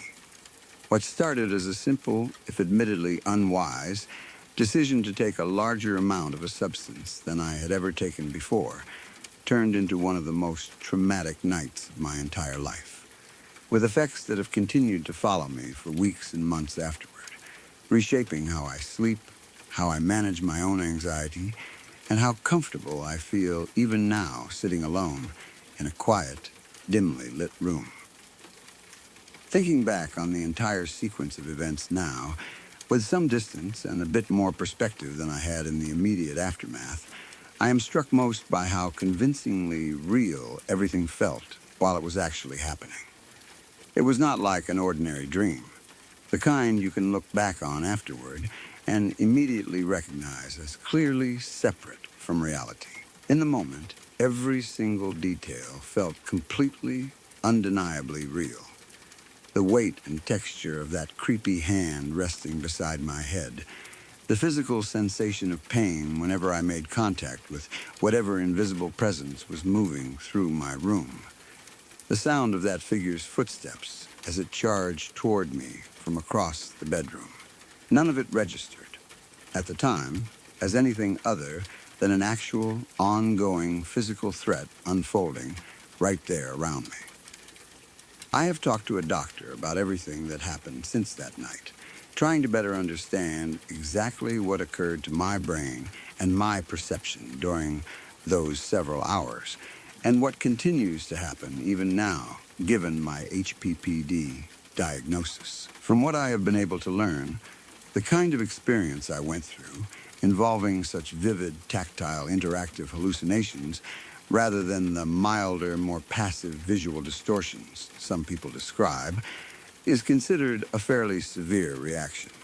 Though clearly not an impossible or entirely unheard of, one given how many other people online have described strikingly similar experiences after, taking a large amount of a similar substance. The shadow figures I mentioned continuing to see, even now,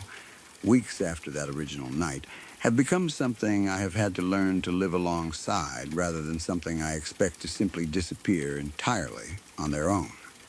I have read a fair amount online since being diagnosed, trying to better understand this particular phenomenon and how other people who experience similar visual disturbances manage to cope with it in their day-to-day lives. It has been somewhat reassuring, in a strange way, to discover that I am far from alone in experiencing this kind of persistent, unsettling visual symptom. Even though it has done little to actually reduce how unsettling it still feels every single time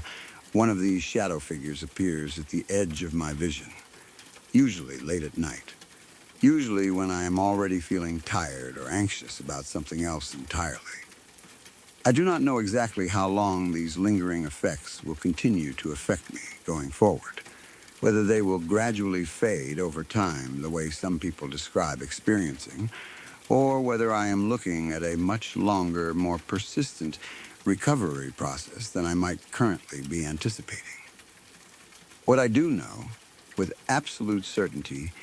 is that I have no interest in ever repeating anything remotely similar to what happened that night, and that the entire experience has left a permanent, lasting impression on how I think about my own mental and physical well-being going forward, one I certainly never anticipated having to reckon with before that single extraordinarily difficult evening. Since being diagnosed, I have also started paying much closer attention to my own sleep environment and general routine, trying to find small ways to make each night feel a little less daunting, despite the ongoing need to keep some kind of light source on at all times. I have experimented with different types of night lights, different sleeping positions, even different arrangements of furniture within my bedroom, all in an attempt to reduce the number of shadowed corners and dark spaces where my mind might latch on to some fleeting movement and construct another unsettling shadow figure out of nothing more than ordinary darkness. It has been a slow, occasionally frustrating process, one that has required a great deal more patience with myself than I ever expected to need. I have also found some comfort in talking about the experience openly, whether with close friends, with my doctor, or here, sharing the story more broadly with people who might have gone through something similar themselves. There is a particular kind of isolation that comes with living through something this vivid and disturbing, especially when the people around you have no direct frame of reference for what you actually experienced. And I have found that simply putting the whole story into words, laying out each detail in order the way I have done here. Helps in some small way to make the memory feel a little more manageable. A little more like something that happened to me rather than something that continues, in some sense, to be actively happening around me. I do not say any of this to scare anyone away from ever making their own choices about their own life and their own body. I only want to be honest about how genuinely difficult and disorienting the aftermath of that single night has been, far longer lasting and far more disruptive than I ever could have anticipated in the moment it was actually happening. If nothing else, I hope that sharing this story helps someone else recognize similar warning signs in themselves, or simply feel a little less alone if they happen to be dealing with something similar of their own. Even now, whenever I find myself alone in my apartment late at night, I notice a small, involuntary flicker of tension whenever I glance toward a darkened corner of a room, or catch some ordinary shadow shifting slightly as a car passes outside my window. Most of the time, it passes quickly, my rational mind reasserting itself within a second or two, reminding me that nothing is actually there. But every so often, that same old unease creeps back in fully, and for just a moment, I find myself back in that same bedroom, watching a pool of blood spread across the ceiling, waiting to see that same terrible smile reappear from somewhere I least expect it. I do not know if these lingering symptoms will ever fully resolve themselves or whether I will simply need to learn, over time, to live comfortably alongside them the way some other people who have experienced similar conditions have apparently managed to do. For now, all I can do is keep moving forward one day, and one night at a time, taking whatever small comfort I can find in knowing that I am not alone in having gone through something like this, and that talking about it, however uncomfortable it sometimes feels, has genuinely helped me begin to process an experience I never could have imagined living through beforehand. One that changed, in ways both large and small, how I understand my own mind and its capacity to construct something so vivid, so tactile, and so thoroughly convincing out of nothing more than a single, deeply unwise decision made on an otherwise ordinary evening. One I will be reckoning with, in one form or another, for a long time yet to come, and one that has taught me, more than anything else in my life so far, just how fragile and easily disrupted our ordinary sense of reality can actually turn out to be, and how important it is to treat that fragility with far more caution and respect than I ever gave it before that single unforgettable night. I was spending Thanksgiving that particular year with my girlfriend, who I should mention was a bit of an unusual, somewhat eccentric person in her own right, and her mother, a woman who always struck me as fairly lonely,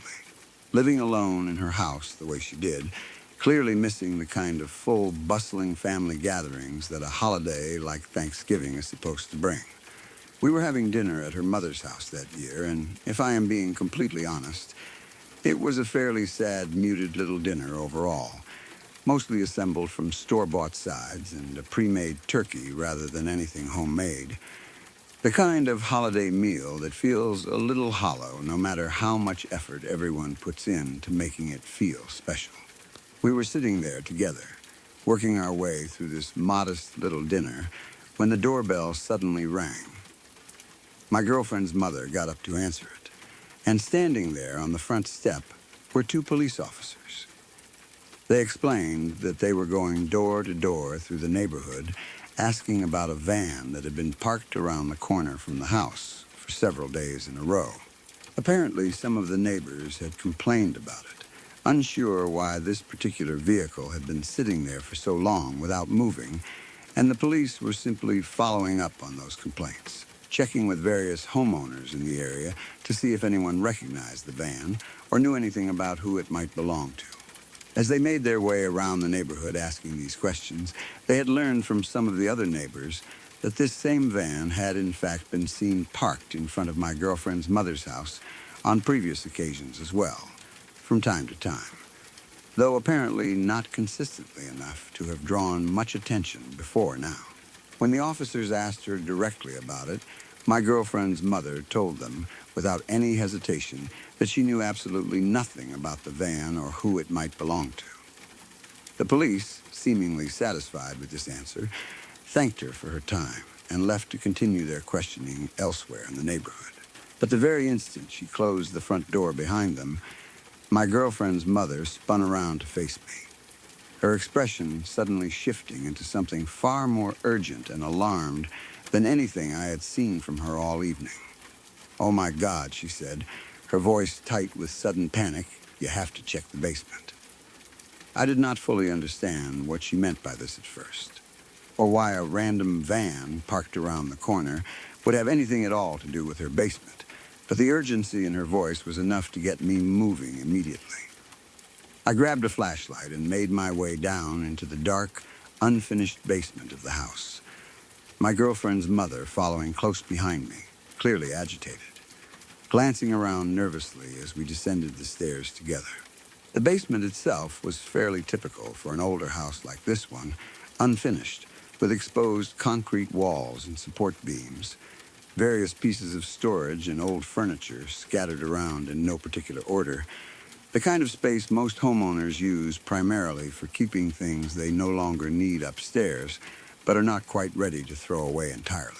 As we made our way through this dim, cluttered space, sweeping the flashlight beam across different sections of the basement, we eventually came upon a small subsection near one side of the room where we found something that immediately struck both of us as deeply out of place. There, on the floor, was a mattress, with a tangle of old, visibly dirty blankets sprawled messily across it. Next to this makeshift bed, an extension cord ran from a bare light bulb overhead down to a small television set sitting nearby, clearly rigged up as some kind of improvised living setup rather than anything that belonged in an ordinary basement storage area. The moment she saw this, my girlfriend's mother's face went pale, and she said, with a rising note of horror in her voice, "Oh my God, he's been living down here," before immediately turning and hurrying back up the stairs, apparently too frightened or overwhelmed to continue investigating any further herself. I stayed behind and continued looking around this section of the basement on my own, and the longer I looked, the more convinced I became that someone had indeed been living down there for some period of time. Scattered around the mattress and the little television setup were various food wrappers, several unfinished pizza boxes, and empty bottles, the accumulated debris of someone who had clearly been eating and sleeping in that exact spot for at least several days, if not considerably longer. But despite all of this evidence, there was no one actually present in that immediate area when I first arrived. Whoever had been living down there was, at least at that moment, apparently somewhere else. I continued exploring further into the basement, moving around a corner toward another section of the wall, sweeping my flashlight beam ahead of me as I went. As I got closer to an old boiler unit sitting against one wall, I aimed my flashlight into the narrow gap behind it, a space that could not have been more than about 12 inches wide between the boiler itself and the wall behind it. And there, standing pressed into that impossibly tight little space, was a man. He was scrawny, unshaven, his hair disheveled, and he was wearing absolutely nothing except a pair of boxers, standing there completely still, squeezed into that narrow gap in a way that must have been deeply uncomfortable to maintain for any length of time. As soon as my flashlight beam landed on him, he raised one finger slowly to his lips,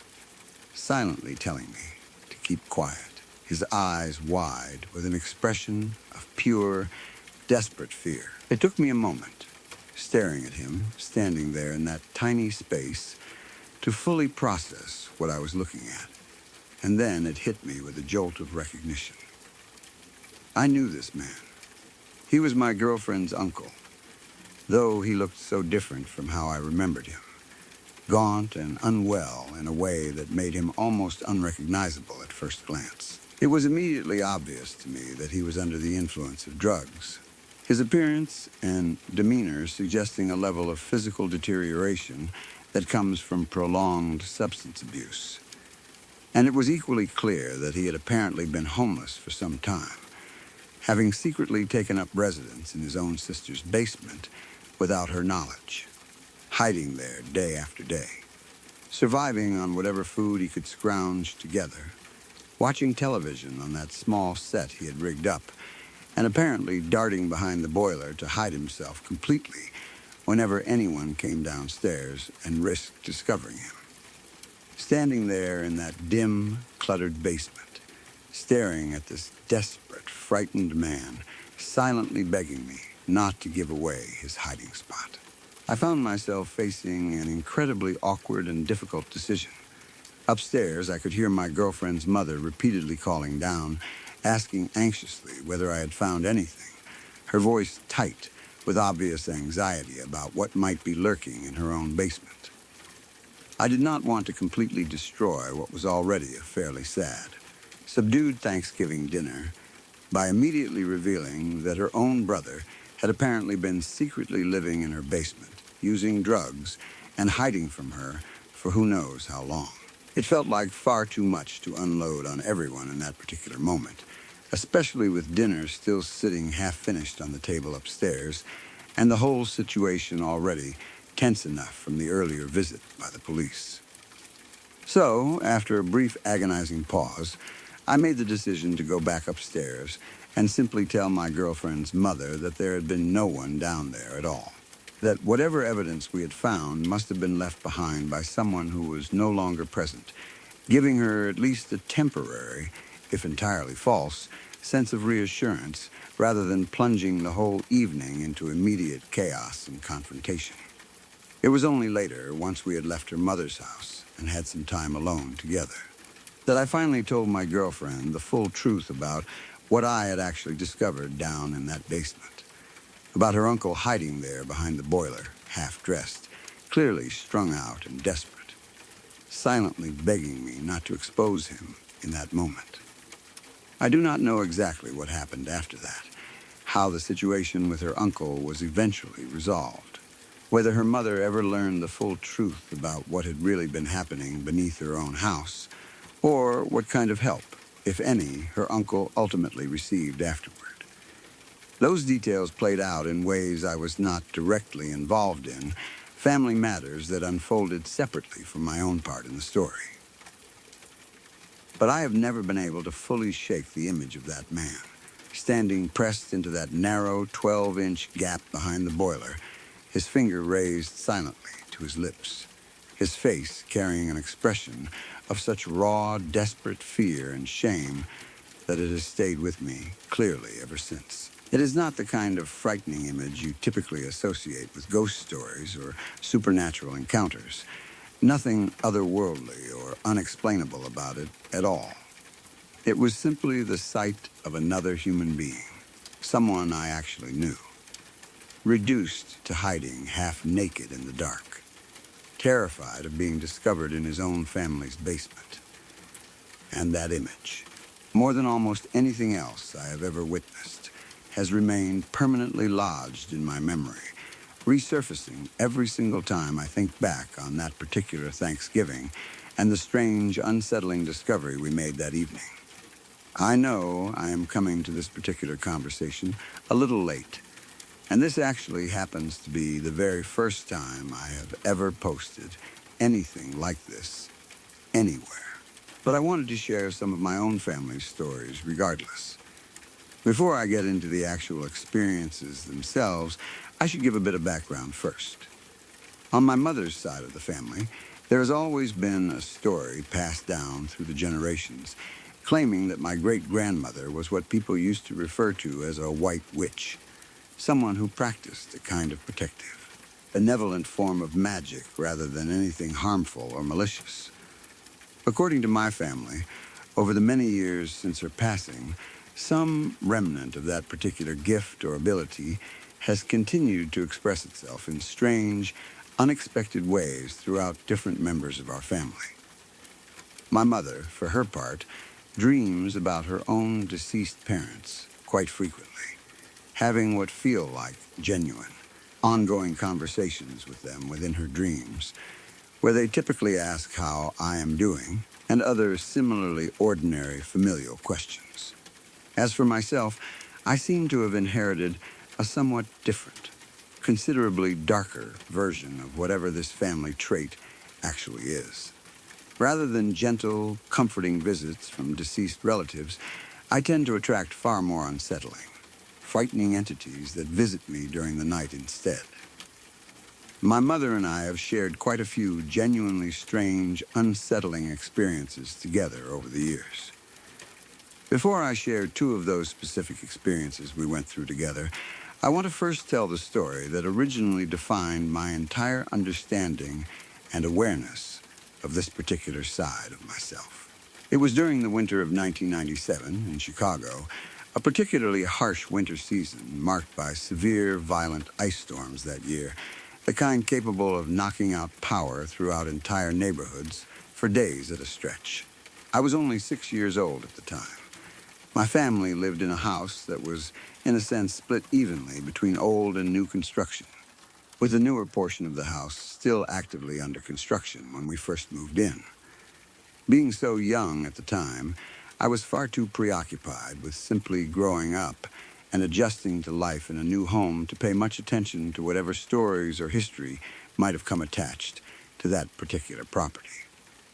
I will circle back around to that part of the story in just a moment. On the very first night of one particular power outage, in order to reach my parents' bathroom and shower, I had to cross through a long hallway shaped roughly like the letter T, with our respective bedrooms situated near the top of that shape. I distinctly remember feeling an unusually strange, unsettling sensation about being up there entirely alone that night, though I could still hear my parents downstairs, busy building a fire to help keep the house warm during the outage. I remember telling myself in that moment that I would simply take a quick shower and then hurry back downstairs to rejoin them as soon as possible. I do not actually remember the shower itself with any real clarity, but I do clearly remember standing afterward in my own bedroom, getting dressed into my pajamas, which I had apparently forgotten to bring with me into the bathroom initially. While getting changed, I suddenly heard a giggle. I immediately turned to look at my closet, since my back had been facing it at that moment, and I felt an overwhelming, unmistakable sensation of being watched by something. I then looked back toward my bedroom door and heard that same giggling sound again. From behind my door, a black figure slowly slid out into view. It appeared to be a child, roughly around my own age at the time, though I could not say for certain exactly how old it actually was. I remember thinking, almost instinctively, that this figure was not supposed to be there at all, and I said something to that effect out loud. It began walking slowly toward me, still giggling the entire time. I could sense clearly, in some instinctive way, that it wanted to play with me. I told it firmly that it needed to leave. Before I had even fully processed what was happening, the figure was suddenly standing directly in front of me. I was genuinely terrified in that moment, and I instinctively kicked out at it, my foot passing straight through its form without meeting any resistance at all. That was the moment I started screaming uncontrollably and bolted immediately downstairs to find my parents. Eventually, I ended up giving this particular entity the nickname, the Black Thing. I began seeing him fairly regularly at night after that first encounter, usually following a similar pattern each time, except for one particular night that stood out as considerably different from all the others. I was having trouble falling asleep on my own that night, so I had climbed into bed with my parents instead. It was summertime, and yet I suddenly woke up freezing cold. I knew immediately, without even needing to look, that it was present somewhere in the room with us. I forced myself to look anyway, and discovered that it was standing at the foot of my parents' bed. Not alone this time, but accompanied by two other figures that appeared to be its parents as well. All three of these entities were staring directly at me and at my sleeping parents. I spoke to all three of them directly, telling them firmly that they needed to leave immediately, that they were not welcome there. With that, all three figures slowly faded away entirely. I never saw either the black thing itself or its mother again after that particular night. I did, however, see the father figure one additional time at the very next house our family eventually moved into, simply standing quietly in my bedroom. I told him to get out, and he left immediately after that. I should mention some additional background regarding that original house, since it turned out to be considerably more significant than I initially realized as a child. The older portion of that particular house had originally been a foreclosure property. The previous owner, a man who had apparently gone completely terminally insane at some point, the specific circumstances of which I honestly cannot recall clearly even now, had simply let the entire property fall into serious disrepair before eventually being placed into a facility specifically reserved for individuals requiring the most serious, intensive psychiatric care available in our area. My parents subsequently purchased the property from the bank following that foreclosure. While my mother was in the process of cleaning out the house and sorting through everything left behind by the previous owner, she came across one of the floor vents at some point and noticed something small and reflective glinting back at her from inside it. She reached in and pulled the item out, discovering a small ceremonial Japanese sword, complete with a segmented, multi-part scabbard.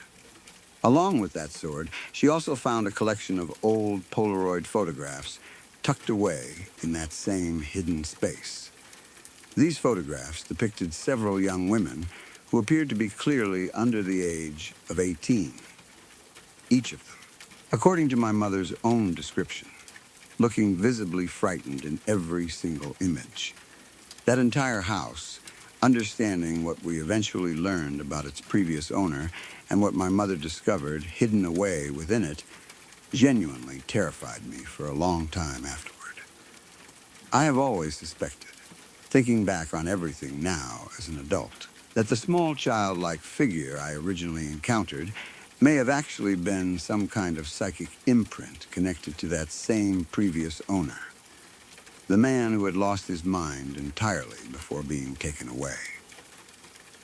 Perhaps some part of his troubled psyche had regressed backward into a childlike state and returned to the house in that particular form, or perhaps it was something else entirely that I still do not fully understand even now. Now that I have shared that particular defining story, I want to move on to a couple of additional experiences my mother and I have shared together more directly over the years. My mother has always been something of a nocturnal person by nature, typically sleeping only about 2 or 3 hours each night at most. On certain nights, I can often smell incense burning throughout our house, a practice rooted in our family's Greek Orthodox background, traditionally used to help dispel any negative or malevolent spiritual presences. My mother began this particular practice after her own deceased parents apparently told her, within one of her regular dreams involving them, that she needed to wake up immediately because something evil, something she specifically described as the devil himself, had entered our home.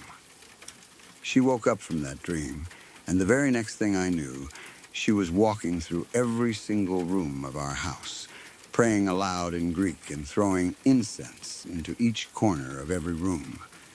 It has always struck me as somewhat darkly amusing, in a strange way, that I typically sense whatever presence has entered our home myself as well, independently confirming, in my own way, that something genuinely unsettling has made its way inside. This particular occurrence has happened considerably more often over the years than I generally like to admit or dwell on. The most recent experience my mother and I shared together happened just this past June. while we were traveling together in Rome. My parents and I were there celebrating my recent college graduation, staying at a hotel we had actually stayed at once before on an earlier trip. Out of nowhere one night, while sleeping, I suddenly felt as though I had been completely doused in ice-cold water. An overwhelming, immediate sensation of freezing cold spreading throughout my entire body. Almost subconsciously, I found myself thinking, "Here we go again," before finally deciding to open my eyes. Floating in the middle of our hotel room, roughly 6 feet above the floor, was a strange, indescribable entity that I can only describe as some kind of combination between a cloud and a snake-shaped creature, hovering there completely still, an absolute, impenetrable black in color. My mother, I quickly realized, was already awake herself,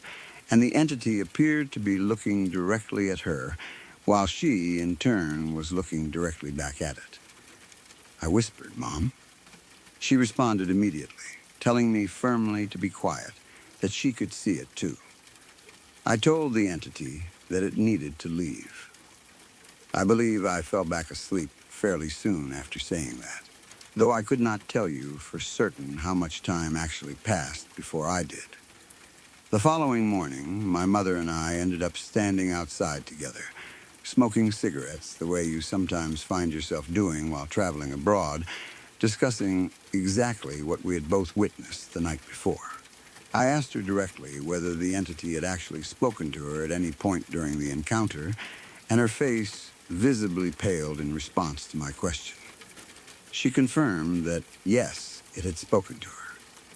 According to my mother, the entity had told her that we needed to visit the Vatican that same day, insisting that it was something we absolutely had to do. I want to make clear, for anyone who might otherwise assume differently, that neither my mother nor I consider ourselves religious people in any meaningful sense. Regardless of our own personal beliefs, we ended up completely clearing our schedule for the remainder of that particular day. We visited the Vatican together, paid our respects there, and that was more or less the end of that particular experience. I still think about all of these experiences fairly often, even now, years removed from some of them, and only a few months removed from the most recent encounter in Rome. Growing up with this particular kind of awareness, this apparent inherited sensitivity to presences that most people around me never seem to notice or acknowledge at all, has shaped my entire understanding of the world in ways I am still continuing to process even into adulthood. My mother and I have never fully managed to explain, in any concrete scientific sense,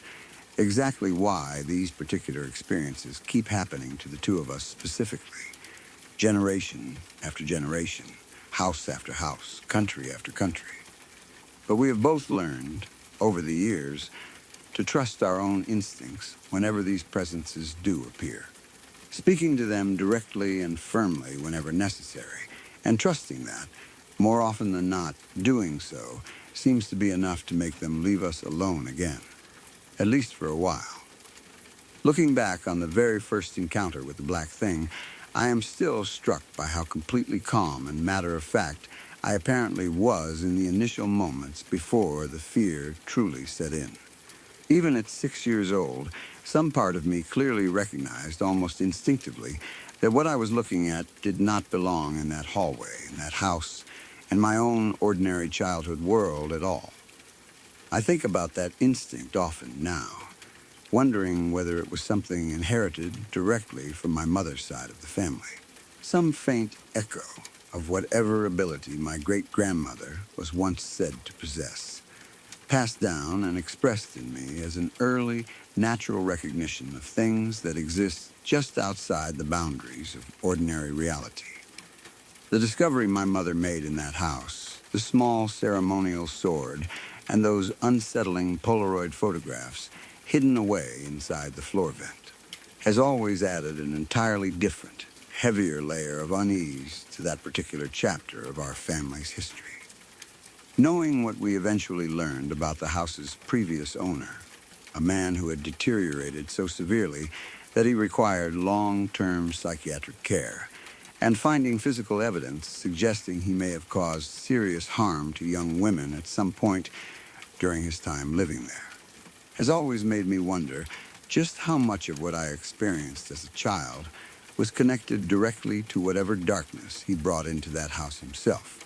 whether through his own psychological unraveling or through something else entirely that none of us have ever been able to fully identify or understand. My mother has talked with me many times over the years about her own theories regarding what exactly that black thing and its accompanying parental figures actually represented.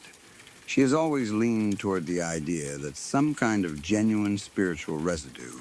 can attach itself to a physical location, especially following events as dark and traumatic as whatever actually took place in that house before we ever moved in. She has told me on more than one occasion that she believes places themselves can absorb and retain some lingering imprint of extreme suffering or extreme wrongdoing, an imprint capable of manifesting itself later on to those, like the two of us, who happen to be sensitive enough to perceive it. The incense burning ritual has become such a normal, ordinary part of our household routine over the years that I sometimes forget just how strange it might seem to an outside observer unfamiliar with our particular family history. For us, it has simply become another quiet, practical response to something we have both learned to recognize and take seriously. A small, culturally rooted ritual passed down through our Greek Orthodox background that happens to align remarkably well with the kinds of experiences we continue to have periodically throughout our lives. The Rome encounter, being the most recent of everything I have described here, still feels particularly vivid and immediate to me even now, several months removed from when it actually happened. I remember the specific quality of that cold sensation most clearly, an intensity unlike any ordinary chill I have ever experienced before. The kind of cold that seems to reach directly into your bones rather than simply affecting the surface of your skin. And I remember, just as clearly, the strange, almost surreal calm in my mother's voice when she confirmed that she could see the same entity floating there in our hotel room. A calmness that somehow made the entire situation feel simultaneously less and more frightening at the same time. Less frightening because I was not facing it entirely alone, and more frightening because it confirmed, once again, that whatever I was perceiving was genuinely real and shared, rather than some isolated trick of my own individual perception. I have thought a great deal since that trip about why exactly that particular entity insisted so specifically on us visiting the Vatican that same day. Neither my mother nor I have ever considered ourselves religious in any conventional sense. And yet, something about that particular instruction felt important enough, urgent enough, that neither of us seriously considered ignoring it, canceling our previously planned itinerary for that day without much hesitation at all, in order to follow through on what that entity had specifically requested. We have never fully understood why visiting that particular site mattered so much to whatever we encountered that night, or what exactly we accomplished, spiritually or otherwise, by following through with that request. But neither of us has ever regretted making that particular choice. I do not know what the future holds in terms of further experiences like these, whether my mother and I will continue encountering similar presences in whatever homes or hotels we happen to find ourselves in over the years ahead, or whether this particular chapter of our family's history will eventually quiet down as we both grow older. What I do know is that these experiences, unsettling and strange as they have always been, have also given my mother and me a particular kind of closeness that I do not think either of us would trade away, even given the chance. We understand each other in this one very specific, very unusual way better than almost anyone else in either of our lives ever could. And there is a strange kind of comfort in that shared understanding, even when what we are actually sharing happens to be genuine fear. I know I am arriving a bit late to this whole conversation,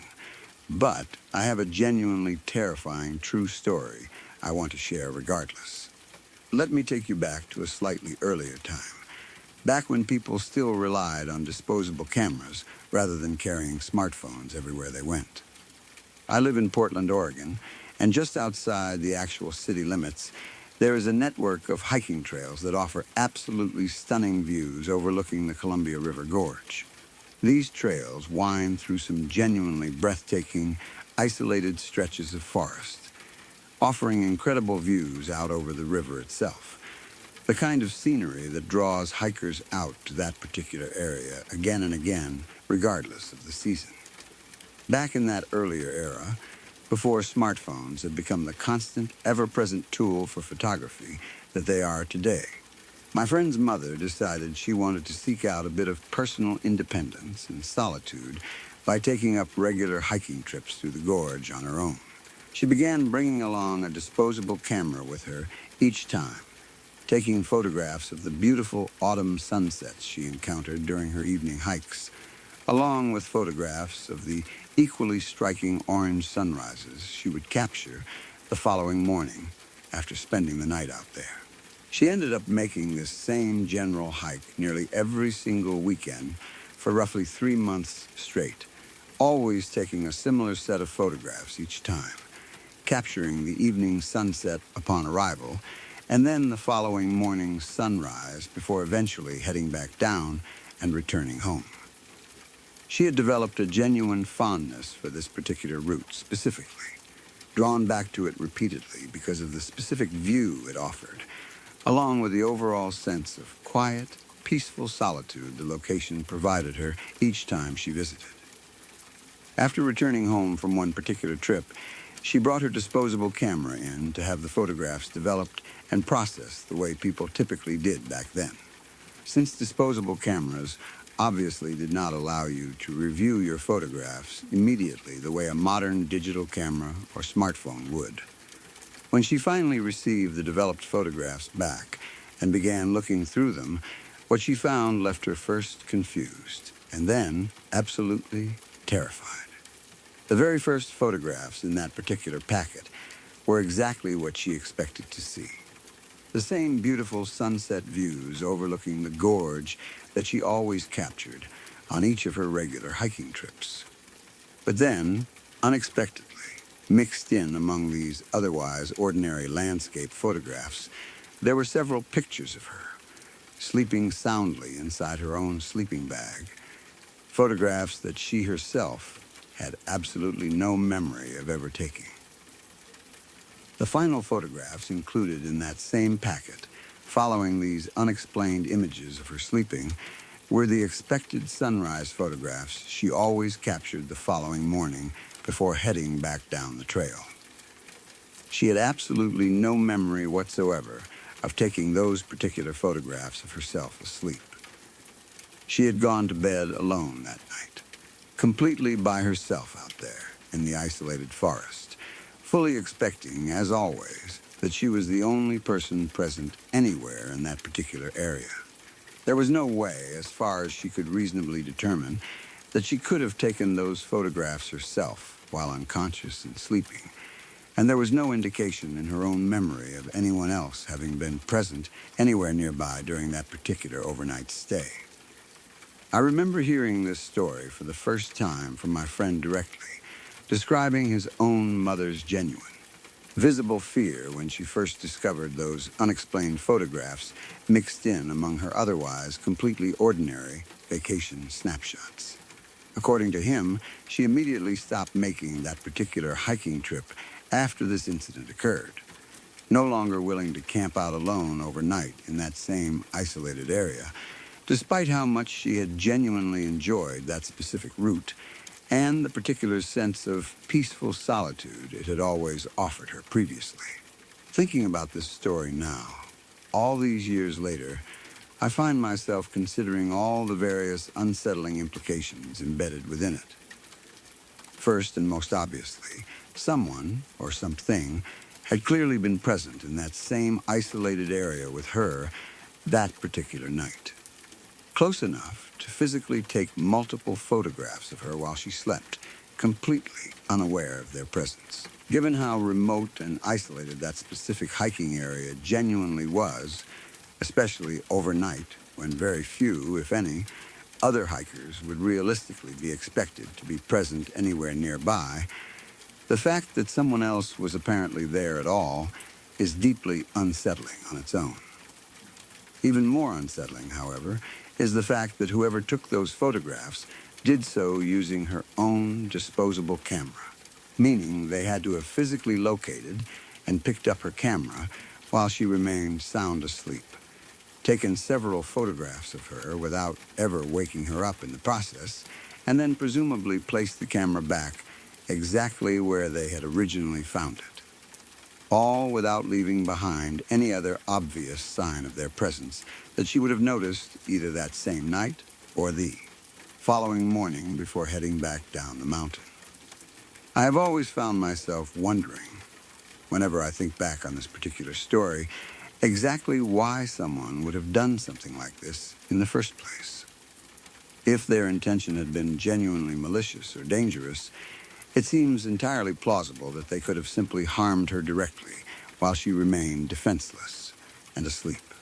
rather than choosing instead to take a handful of photographs before apparently leaving her alone entirely, undisturbed for the remainder of the night. The fact that nothing more serious happened to her that night, at least as far as she was ever aware, has always struck me as simultaneously reassuring and yet somehow even more disturbing, suggesting perhaps that whoever was responsible was more interested in secretly documenting her presence out there than in actually causing her any direct physical harm. I have also wondered, over the years, whether this could have possibly been some kind of elaborate prank orchestrated by someone she actually knew personally, a friend or acquaintance aware of her regular hiking schedule who decided, for whatever reason, to sneak up on her while she slept purely to frighten her once she eventually developed the photographs afterward. But if that were the case, it seems like an awfully elaborate, genuinely risky prank to pull off successfully, given how easily she could have woken up at any point during the process. And given how completely isolated that particular hiking area genuinely was, making it a considerably more difficult location to sneak into and out of unnoticed, compared to somewhere closer to actual civilization. My friend has told me that his mother never did figure out any kind of satisfying explanation for what actually happened that particular night, and that she remained deeply unsettled by the entire experience for a long time afterward. She eventually did return to hiking in general,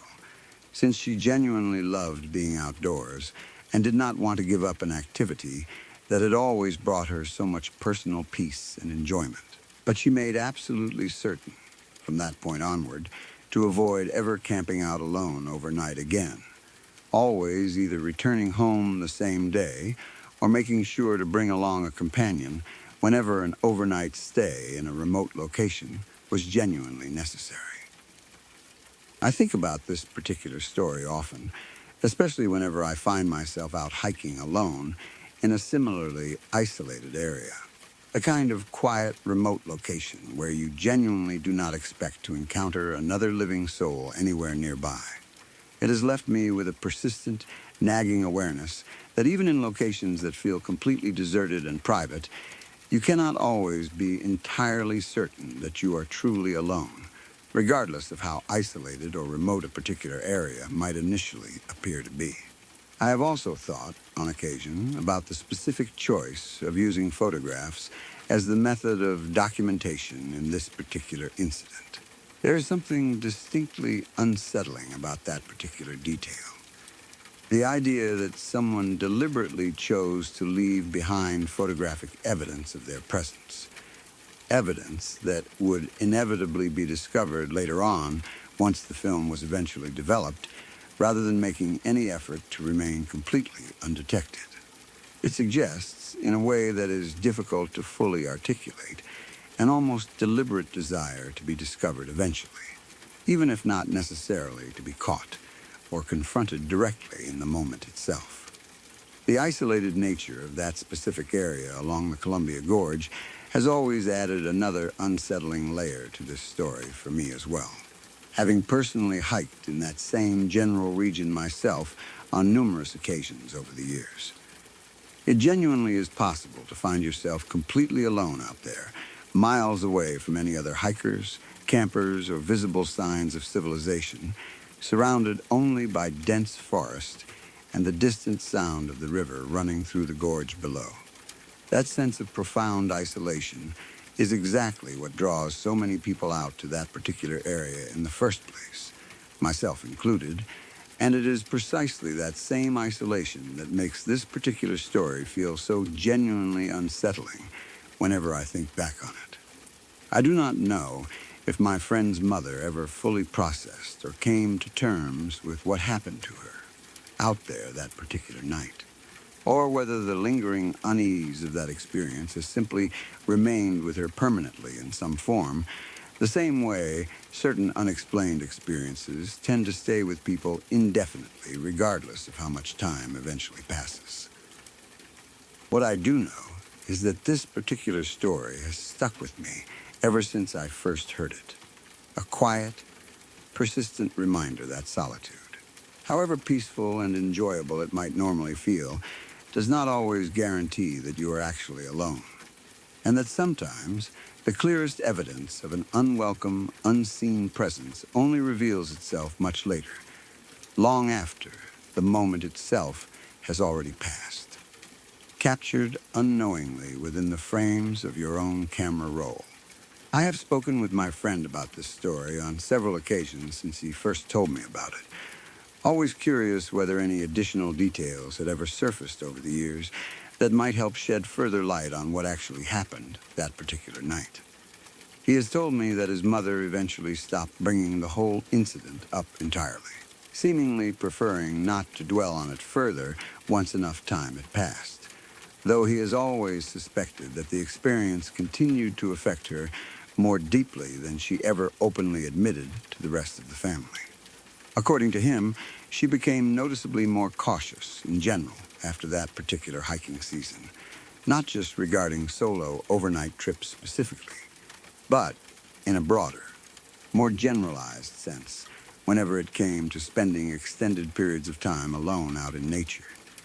I have also wondered, thinking about this story over the years, exactly how many photographs of her sleeping actually appeared within that developed packet. My friend was never entirely certain of the exact number himself, having only seen the photographs briefly around the time his mother first discovered them, but he recalled that there were multiple images rather than just a single photograph, suggesting that whoever took them spent a reasonable amount of time standing there, deliberately capturing several different shots of her from what he believed were slightly different angles each time. This particular detail has always struck me as especially unsettling. The idea that someone lingered there for an extended period, calmly and methodically taking multiple photographs, rather than simply snapping one quick picture before immediately leaving the area. I think part of what makes this story so effective and lingering, at least for me personally, is precisely the lack of any dramatic confrontation or violence within it. There is no chase, no direct threat, no moment of genuine physical danger described anywhere within the story itself. And yet, the quiet, patient nature of what actually happened. Someone approaching her while she remained completely unaware and defenseless, taking their time to photograph her extensively before apparently withdrawing without ever making their presence directly known, feels somehow more disturbing than a more overtly violent encounter might have been. It suggests a kind of calm, deliberate patience on the part of whoever was responsible, a willingness to take their time and remain undetected throughout the entire process, which feels considerably more unsettling than a single, brief, panicked encounter would have been. I have also occasionally wondered whether there might be some kind of alternative, more mundane explanation for what happened. Something involving the disposable camera itself malfunctioning in some unusual way. Perhaps somehow double exposing certain frames or otherwise producing unexpected images through some kind of mechanical or chemical processing error rather than an actual person having been physically present. Disposable cameras, being relatively simple, inexpensive devices, were certainly not immune to occasional malfunctions or processing errors back when they were more commonly used. But even accounting for that possibility, it seems difficult to imagine how a simple technical malfunction could produce several distinct, clearly framed images of a sleeping person from multiple angles, rather than some kind of more obviously distorted, glitched, or overlapping image that a technical malfunction would more typically produce. Whenever I hike through that same general area myself, even now, years after first hearing this particular story, I find myself thinking about it periodically, especially during the quieter, more isolated stretches of trail, where you genuinely cannot see or hear any other hikers anywhere nearby. It has instilled in me a small, persistent habit of paying closer attention to my own surroundings whenever I do choose to camp overnight in a similarly remote location, checking more carefully than I otherwise might for any sign that someone else might be present nearby, even when logically the isolation of a particular trail would suggest that such vigilance is likely unnecessary. I think, in the end, this story continues to unsettle me, not because of any dramatic, violent conclusion, since nothing of that sort actually occurred as far as anyone in the story is aware, but precisely because of everything that remains permanently unexplained and unresolved within it. We will likely never know who took those photographs, why they chose to do so,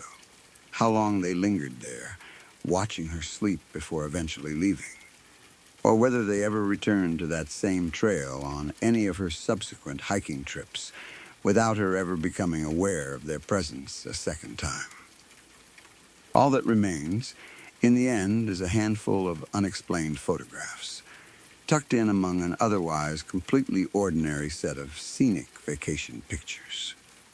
Quiet, undeniable evidence of a presence that no one besides whoever was actually responsible for it will ever fully understand.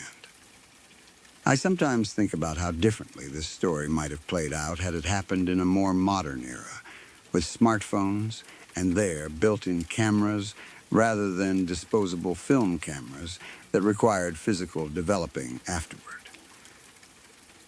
In a way, the delay between the actual event and its eventual discovery makes the whole story feel even more unsettling than if she had been able to review the images immediately using a digital camera. She spent an entire evening and following morning completely unaware that anything unusual had happened at all, continuing on with her hike and her regular routine, having no idea that someone had been close enough to physically hold her camera while she slept until she was already safely back home, sitting somewhere ordinary and familiar, flipping through a stack of freshly developed prints from what she assumed had been just another peaceful solo hiking trip. That particular delay, I think, is part of what makes this story so effective as a piece of true, unsettling storytelling rather than something more dramatic and immediate. There was no scream in the night, no chase through the woods, no direct confrontation of any kind. Just an ordinary hiking trip, an ordinary night's sleep, and then, days later, sitting somewhere completely safe and mundane like a photo processing counter. The sudden, creeping realization that she had not, in fact, been alone that night after all, and that whoever else had been there with her had taken the time to document their presence in a way she would only ever discover well after the fact, once there was nothing left to do about it, except sit with the unsettling knowledge of what had actually happened. Even now,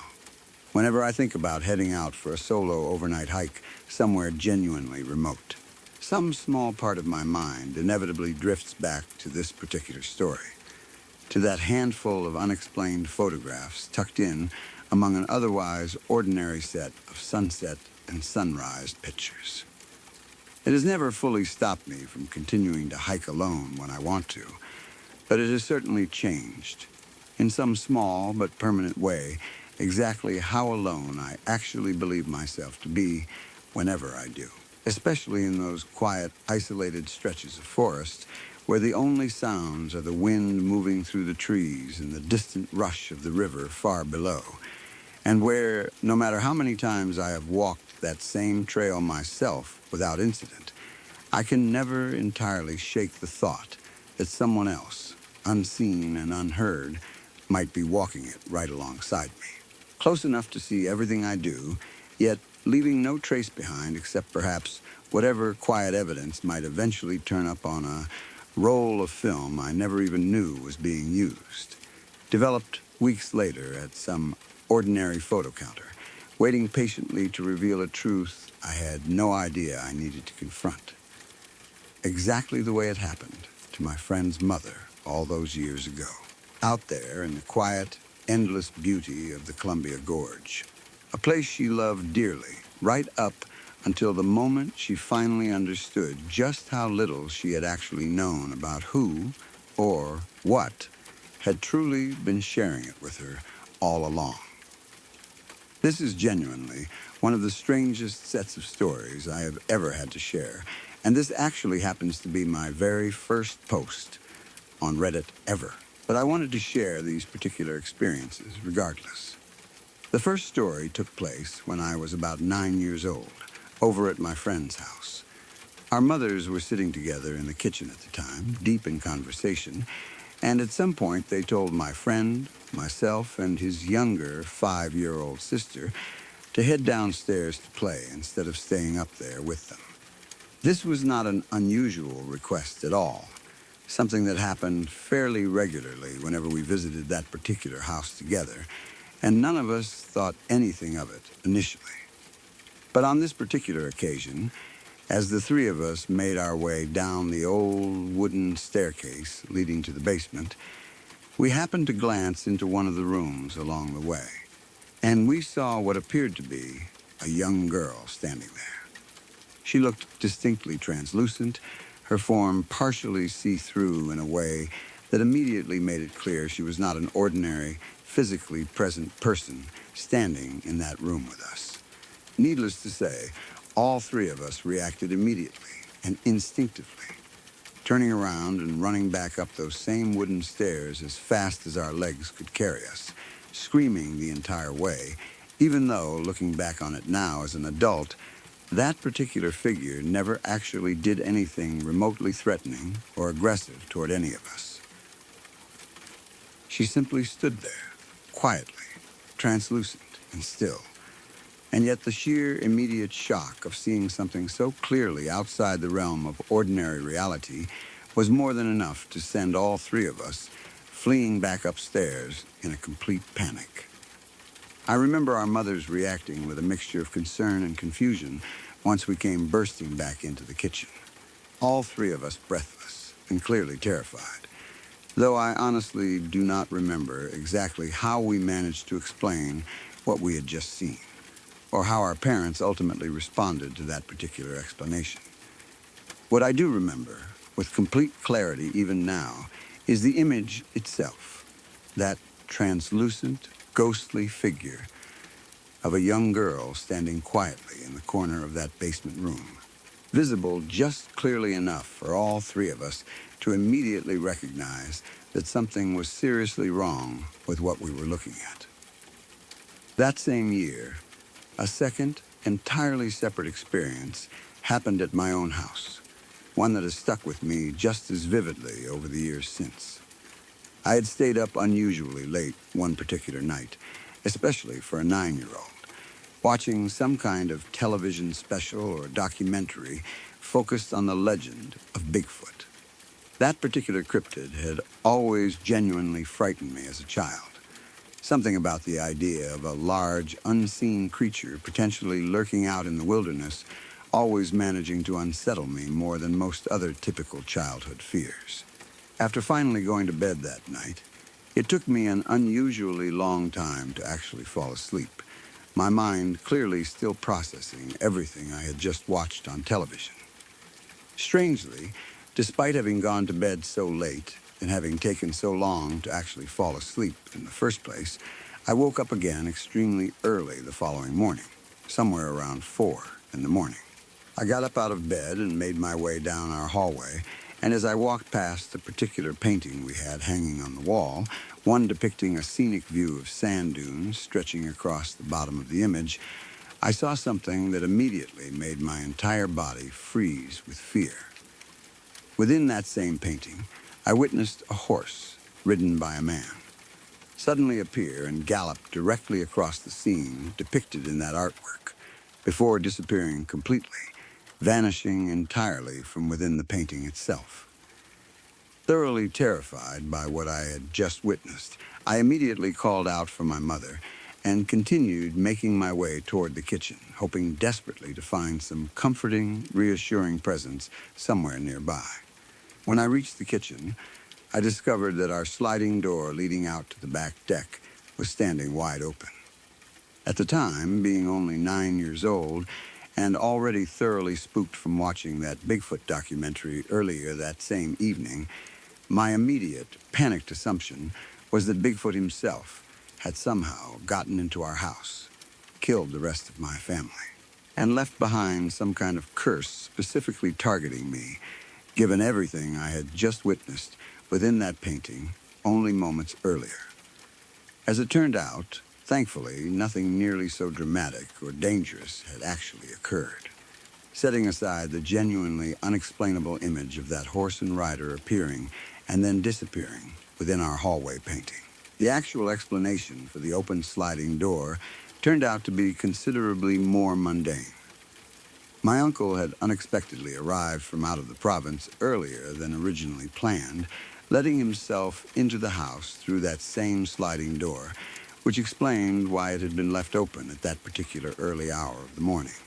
While the mystery of the open door was resolved easily enough once I learned about my uncle's early, unannounced arrival, the image of that horse and rider appearing briefly within our hallway painting before vanishing completely has never been explained in any way whatsoever. I have thought about that particular moment many times over the years since it happened, trying to reconcile the vivid, undeniable clarity of what I witnessed with the fact that paintings, by their very nature, are simply static, unchanging images incapable of producing any kind of actual movement or animation within themselves. I have wondered, on occasion, whether my own mind might have somehow been playing tricks on me in that particular moment,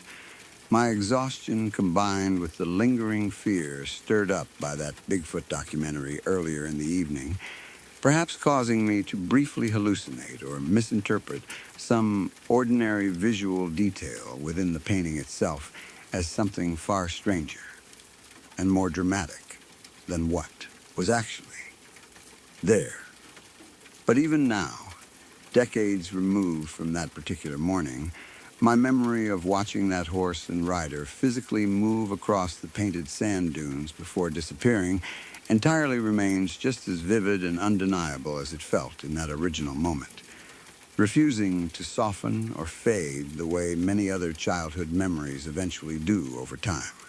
I also happen to have a separate paranormal story connected to playing the original James Bond 007 video game on the Nintendo 64 console. Something genuinely strange that happened during one of my gaming sessions as a kid, though I think I will save that particular story for another time, since it deserves its own proper telling rather than being tacked on briefly at the end of these two experiences. I also find myself wishing, quite often actually, that my own father were still around to share some of his own genuinely incredible stories, experiences he apparently went through over the course of his life that I unfortunately never got the chance to hear properly explained or fully detailed before he passed away. From what little I do know, secondhand, through occasional comments from other family members over the years, it sounds like he experienced his own fair share of strange, unexplainable moments throughout his lifetime. Stories that, sadly, I will likely never get to hear directly from him in his own words. Looking back on both of these particular experiences now, as an adult with considerably more perspective and life experience than I had at 9 years old, I find myself still completely unable to offer any kind of satisfying, rational explanation for either one. The translucent girl standing quietly in that basement room has never been something any of the three of us who witnessed her together have ever managed to fully explain,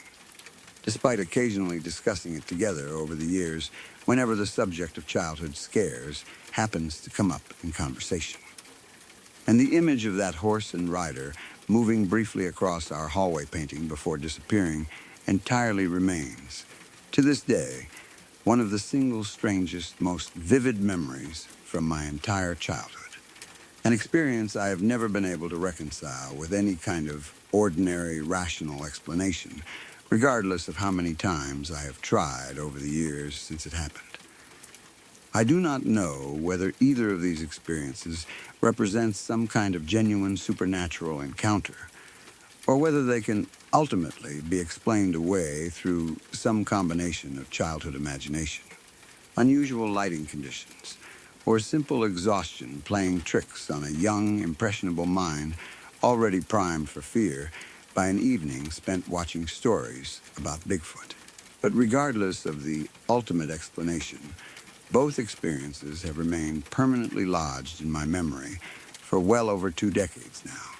vivid enough that I still remember every specific detail with startling clarity whenever I happen to think back on either one. I think, in some ways, that is exactly what makes childhood experiences like these so uniquely powerful and lasting compared to similar experiences that might happen later on in adulthood.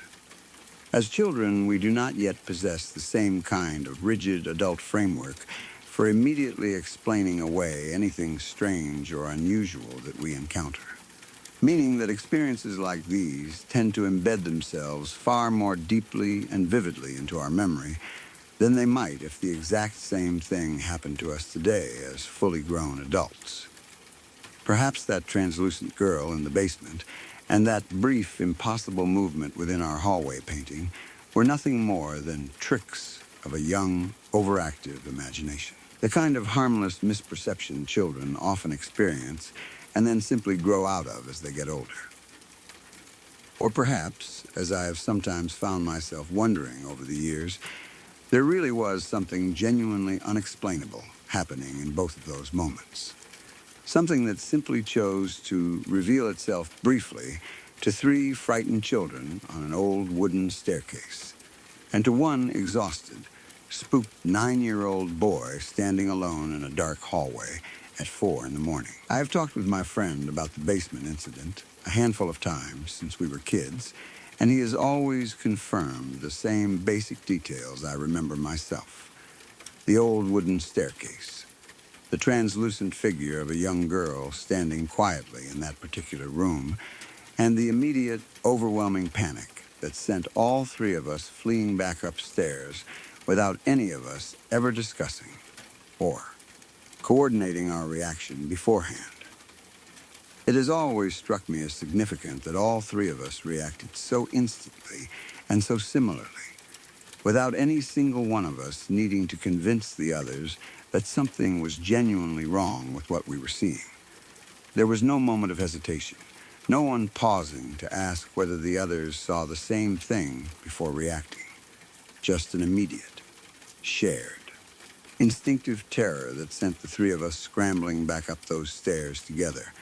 in perfect unison. His younger sister, who would have only been about 5 years old at the time, apparently still remembers the incident herself as well, even now as an adult, though understandably her memory of the specific details has always been considerably hazier than my own or her older brother's recollection, given how young she was when it actually happened. She has confirmed, whenever the subject has come up over the years, that she does remember being frightened by something on those stairs, even if she cannot recall the translucent figure itself with quite the same specific clarity that my friend and I both still can. I have also wondered over the years about the history of that particular house itself. Curious whether there might have been some kind of relevant backstory attached to the property that could help explain what the three of us witnessed together that day. My friend's family eventually moved out of that house a few years after this incident took place, for entirely unrelated reasons involving his father's job relocating the family to a different city. So I never had the opportunity to learn much more about the house's history beyond what little any of us already knew from living there ourselves. It remains to this day one of the many small, frustrating gaps in this particular story. A piece of context that might have helped explain what we saw, but that none of us ever had the chance to properly investigate before the opportunity to do so was lost entirely. As for the incident involving the painting in my own hallway, I have thought a great deal over the years about the specific timing of everything that happened that particular night. Watching a frightening documentary about Bigfoot right before bed, taking an unusually long time to actually fall asleep afterward, and then waking up again at such an unusually early hour. All of these details feel, in retrospect, like they created exactly the kind of primed, anxious mental state that might make a young child more susceptible to misperceiving an ordinary visual detail as something considerably stranger and more dramatic than it actually was. And yet, even acknowledging that possibility fully, I have never been able to convince myself entirely that this is truly what happened. The specific memory of watching that horse and rider move steadily across the painted sand dunes,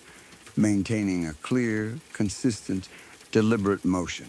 rather than some vague, momentary flicker or trick of shifting light, has always felt too clear, too deliberate, too much like an actual, coherent sequence of movement to fully write off as nothing more than an exhausted, frightened child's overactive imagination working overtime in the middle of the night. My uncle's unexpected early arrival that same morning has always added an interesting, if ultimately unrelated, layer of coincidence to the whole story as well. Had he not happened to arrive at exactly that particular hour, leaving that sliding door open behind him, I likely would have discovered the open door under far more alarming circumstances, given how thoroughly convinced I already was, in that moment, that Bigfoot himself had somehow broken into our home. It is strange to think about now how two completely unrelated events, an unexplainable image appearing briefly within an ordinary hallway painting, and my uncle's own perfectly mundane, if unannounced, early morning arrival happened to overlap so closely together in time, creating an experience that felt, in the moment, far more sinister and connected than it likely actually was. I do still think fondly, if a little wistfully, about all the stories my own father apparently experienced throughout his life, stories I unfortunately never had the opportunity to hear properly and completely from him directly before he passed away. Family members have occasionally mentioned, in passing, certain fragments of experiences he apparently went through over the years. Hints of stories that sound like they would have been every bit as strange and compelling as my own two experiences described here, but without ever getting the full, complete account directly from him, all I am really left with are secondhand fragments, tantalizing hints of stories I will now, sadly, never get to hear told properly, in his own words and in his own voice. I suppose, in the end, that is part of what makes stories like these so valuable to share and preserve, even informally through something like this post. Memories like these, however strange or seemingly small in the grand scheme of an entire lifetime, deserve to be properly told and preserved somewhere, before the opportunity to share them directly and completely, is eventually lost entirely. The way it unfortunately already has been with whatever additional stories my own father might have shared with me, had circumstances allowed for it. I plan on eventually sharing that separate story involving the James Bond video game as well, once I have the chance to sit down and properly organize all the specific details of that particular experience in my own mind. It happened during a fairly ordinary evening of playing that same game with a few friends, and yet something about that particular night has always stood out in my memory as distinctly different from any other ordinary gaming session we ever had together. Though I want to give that story the proper attention and detail it deserves, rather than rushing through a brief, incomplete summary of it here alongside these two earlier experiences. For now, though, these two childhood stories remain the ones I find myself thinking about most often, whenever the subject of unexplainable personal experiences happens to come up in conversation with friends or family. The translucent girl on that old wooden staircase, and the horse and rider crossing briefly through the painted sand dunes of our hallway artwork have both remained permanently lodged in my memory for well over 2 decades now. Two small, strange fragments of my own childhood that I have never been able to fully explain, and that I suspect, at this point, I never truly will. No matter how many times I turn them over in my mind, trying to make sense of what actually happened on those two separate occasions all those years ago, back when I was still young enough that the boundary between the ordinary world and something considerably stranger felt far less fixed and far more permeable than it does to me now as an adult. Back before I had learned to explain everything away so quickly and so confidently, the moment something unusual happened to cross my path. Back when a glance down an old wooden staircase or a quiet hallway painting could still hold, however briefly, the genuine possibility of something I simply could not explain. Something that, even now, all these years later, I still have not managed to fully leave behind, and honestly, I am not sure I ever really want to. This particular story is not about someone breaking into my house, or any kind of ghost or entity appearing anywhere near me, but it still remains, to this day, the single strangest, most genuinely confusing experience that has ever happened to me personally. When I was still quite young, probably around 8 or 9 years old, I was sleeping one particular night, and although I do not remember the exact details of the dream I was having with complete clarity, I believe it involved something related to a Wile E. Coyote-style cartoon, the kind of exaggerated slapstick animation involving elaborate chase sequences and improbable falls. At some point within this particular dream, I found myself falling off of a cliff. Ordinarily, whenever something like that happens within one of my dreams, the sudden sensation of falling almost always causes me to wake up immediately, my body instinctively jolting back into consciousness the moment my dream self begins that familiar plummeting sensation. But this particular time, that usual pattern did not hold. Instead, I continued falling through the air within the dream itself, experiencing an oddly, unnervingly realistic floating sensation the entire time.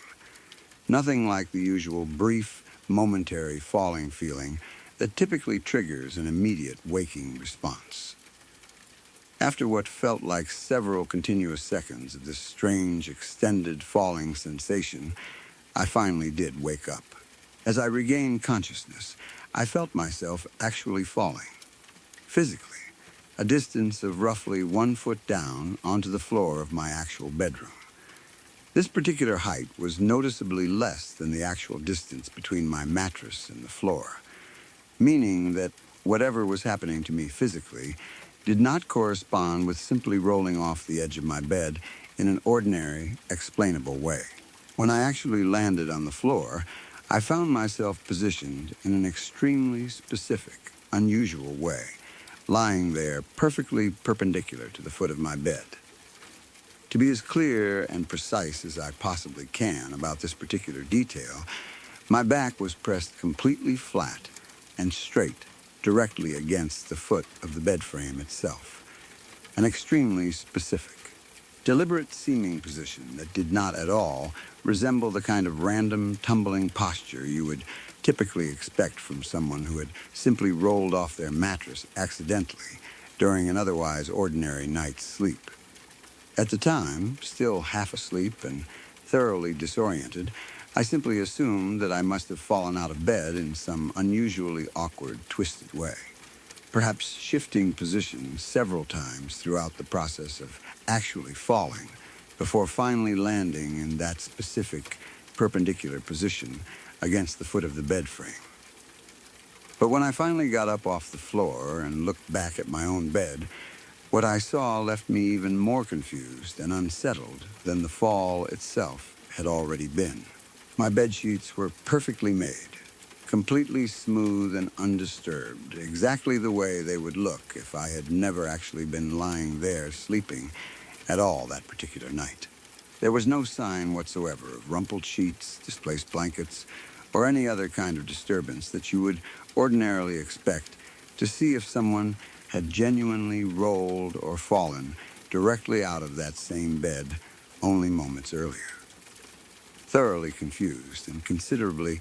more awake at that point than I had been just moments before. It took me roughly another hour before I finally felt tired enough again to attempt falling back asleep. Eventually, I did manage to drift off again without any further incident occurring for the remainder of that particular night. Several years later, this exact same bizarre phenomenon happened to me again, though with one significant difference this second time around. Rather than falling all the way down to the floor the way I had during that initial childhood incident, I instead found myself falling directly back down onto my own bed, but from a height of approximately 6 inches above the mattress itself. Once again, waking up mid-fall in a way that made no logical sense given the actual physical layout and height of my bed at the time. To this day, I genuinely do not know what exactly happens to me during these particular incidents, or more specifically, how or why I apparently end up suspended several inches, or even an entire foot above my own bed at certain points during my sleep, only to then fall the remaining distance back down at the exact moment I regain consciousness. I have thought about this particular experience many times over the years since it first happened, trying to come up with some kind of logical, scientific explanation that would fully account for everything I actually experienced during both incidents. I am familiar, at least in a general sense, with certain sleep-related phenomena like hypnic jerks. Those sudden, involuntary muscle spasms that sometimes occur right as a person is drifting off to sleep,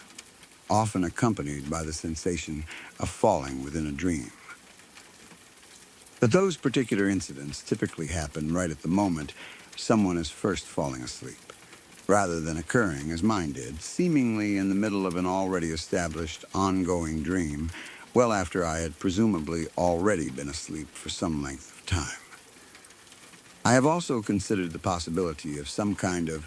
unusually intense, physically disruptive form of sleepwalking, one that might somehow explain how my body ended up genuinely displaced from its original resting position on the bed, moving several inches or even up to a foot away from where I had originally fallen asleep, all without my conscious awareness. But even this explanation fails to fully account for the specific, oddly precise perpendicular position I found myself in during that first incident. My back pressed flat and straight against the foot of the bed frame in a manner that feels far too deliberate and specific to be easily explained by ordinary, disoriented sleepwalking or unconscious movement. The detail that has always unsettled me most, thinking back on both incidents now as an adult, is the state of my bedsheets following that very first occurrence. If I had genuinely rolled or fallen out of bed in some ordinary, if unusually awkward manner during the night, I would expect my sheets and blankets to show at least some sign of that disturbance, some visible evidence of movement or displacement corresponding with my own body's sudden, unexpected exit from the bed itself. Instead, finding my sheets completely smooth, perfectly made, and entirely undisturbed, exactly as though I had never actually been lying there, sleeping at all that night, has always struck me as one of the hardest details to reconcile with any kind of simple, ordinary explanation involving a rough night's sleep or an unusually violent bout of sleepwalking. I have also wondered, over the years, whether there might be some kind of connection between the specific dream content I was experiencing and the actual physical events that seemed to unfold alongside it. In that first incident, the sensation of continuing to fall through the air for several extended seconds, rather than immediately waking up the moment the falling sensation began within my dream, feels significant in retrospect. Almost as though whatever was happening to me physically in the real world was somehow being incorporated directly into the ongoing narrative of the dream itself, blending seamlessly together in a way that prevented my usual instinctive waking response from kicking in the way it normally would have. I do not know whether this particular phenomenon is something that will continue to happen to me periodically throughout the rest of my life, given that it has already recurred once several years after that initial childhood incident. It has been quite some time now since that second occurrence, and thankfully nothing similar has happened to me again since. Though I do find myself occasionally wondering, whenever I have an unusually vivid dream involving any kind of falling sensation, whether I might wake up once again to find myself suspended briefly in midair before falling the remaining distance back down onto my own bed. I have mentioned this particular experience to a handful of friends and family members over the years, always somewhat hesitantly, given how difficult it is to properly convey exactly how strange and physically inexplicable the whole thing actually felt in the moment. Most people I have shared it with have offered some version of the same general explanations I have already considered myself, suggesting sleepwalking, unusually intense hypnic jerks, or some other similarly mundane, if still somewhat unusual, sleep-related phenomenon. None of these explanations, however, have ever fully satisfied me, particularly given the specific, precise details surrounding both incidents that continue to defy any simple, tidy explanation I have been able to come up with over the years. I think, in the end, this particular experience unsettles me not because of any dramatic, frightening entity or presence involved, the way so many other strange stories people tend to share typically do, but rather because of how fundamentally it seems to violate my basic, everyday understanding of ordinary physics and the way my own body should reasonably behave while I am sleeping. Falling asleep in an ordinary bed, only to wake up suspended briefly in midair before falling the remaining short distance back down, whether onto the floor entirely or simply back onto the mattress itself, is not something that fits neatly into any conventional explanation I have ever encountered, and it remains, even now, decades after that first incident originally happened, one of the single, strangest, most persistently unexplainable experiences of my entire life. Thinking back on the first incident specifically, I have tried many times over the years to reconstruct exactly what must have happened physically during those brief moments between falling asleep and waking up on the floor. If I genuinely had rolled off the bed in some ordinary way, gravity alone should have pulled me down at roughly the same angle and speed, regardless of whatever position my body happened to be in at the moment I actually left the mattress. But ending up perfectly perpendicular to the foot of the bed, my back pressed completely flat against the frame itself, suggests some kind of far more controlled, deliberate positioning than a simple,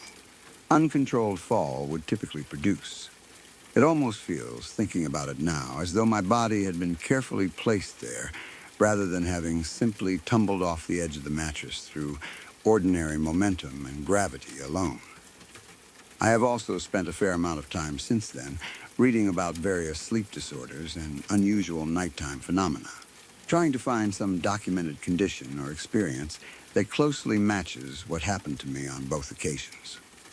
I have come across various descriptions of exploding head syndrome, sleep paralysis, and other similarly strange parasomnias that people sometimes experience during the transition between sleep and wakefulness. But none of the descriptions I have found ever quite match the specific. Physical displacement I actually experienced myself, waking up already in the process of falling from a height that should not have been possible given how close to the bed's own surface I actually was to begin with. I have read personal accounts from other people online describing somewhat similar sensations, brief moments of feeling as though they were floating or falling right as they drifted off to sleep, but almost none of these other accounts I have come across ever describe an actual physical relocation of their body away from where they originally fell asleep, the way mine so clearly and undeniably did on both occasions.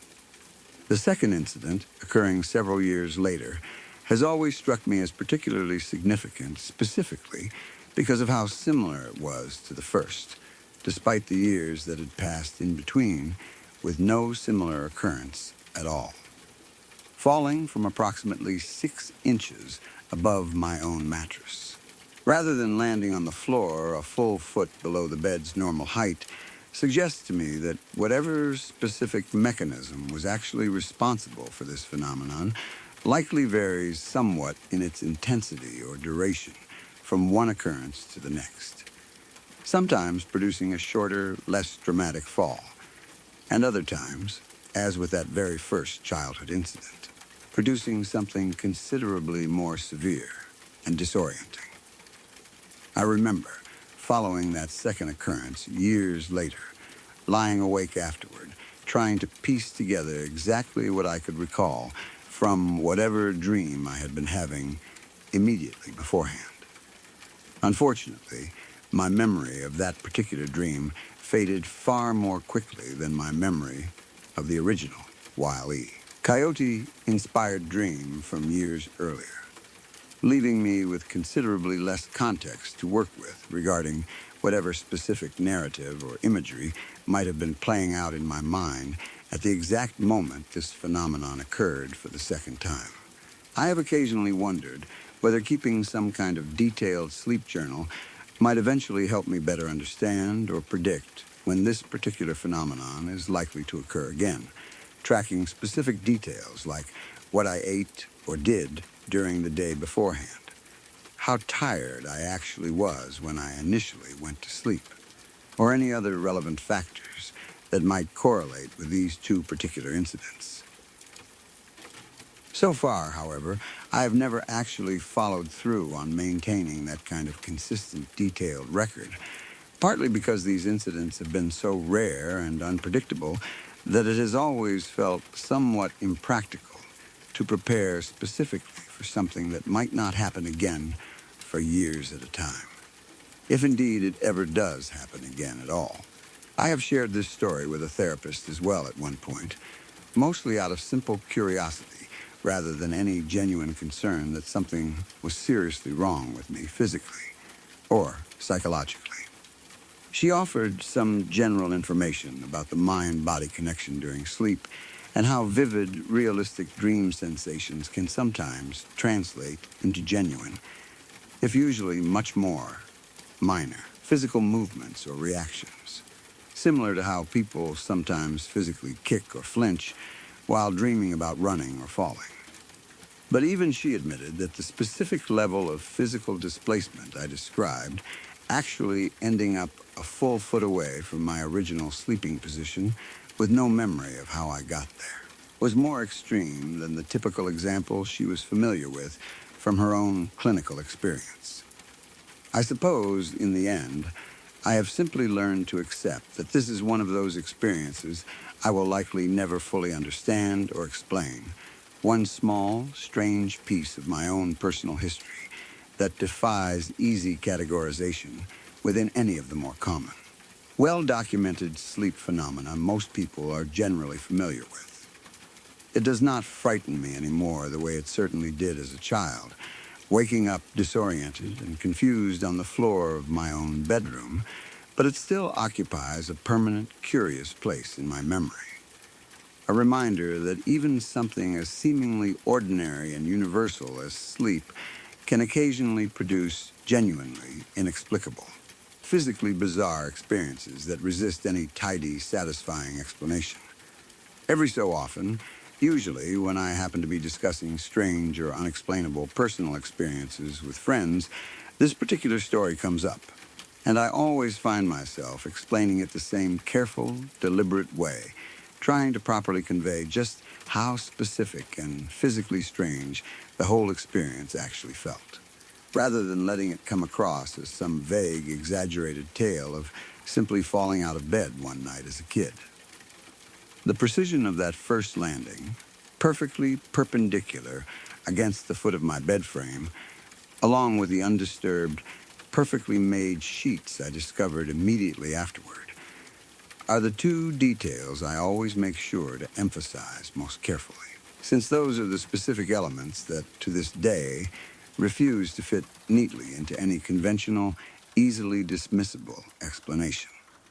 I do still wonder from time to time whether there is some further significance to the fact that this exact phenomenon has happened to me precisely twice throughout my life, separated by several years, rather than either remaining an isolated,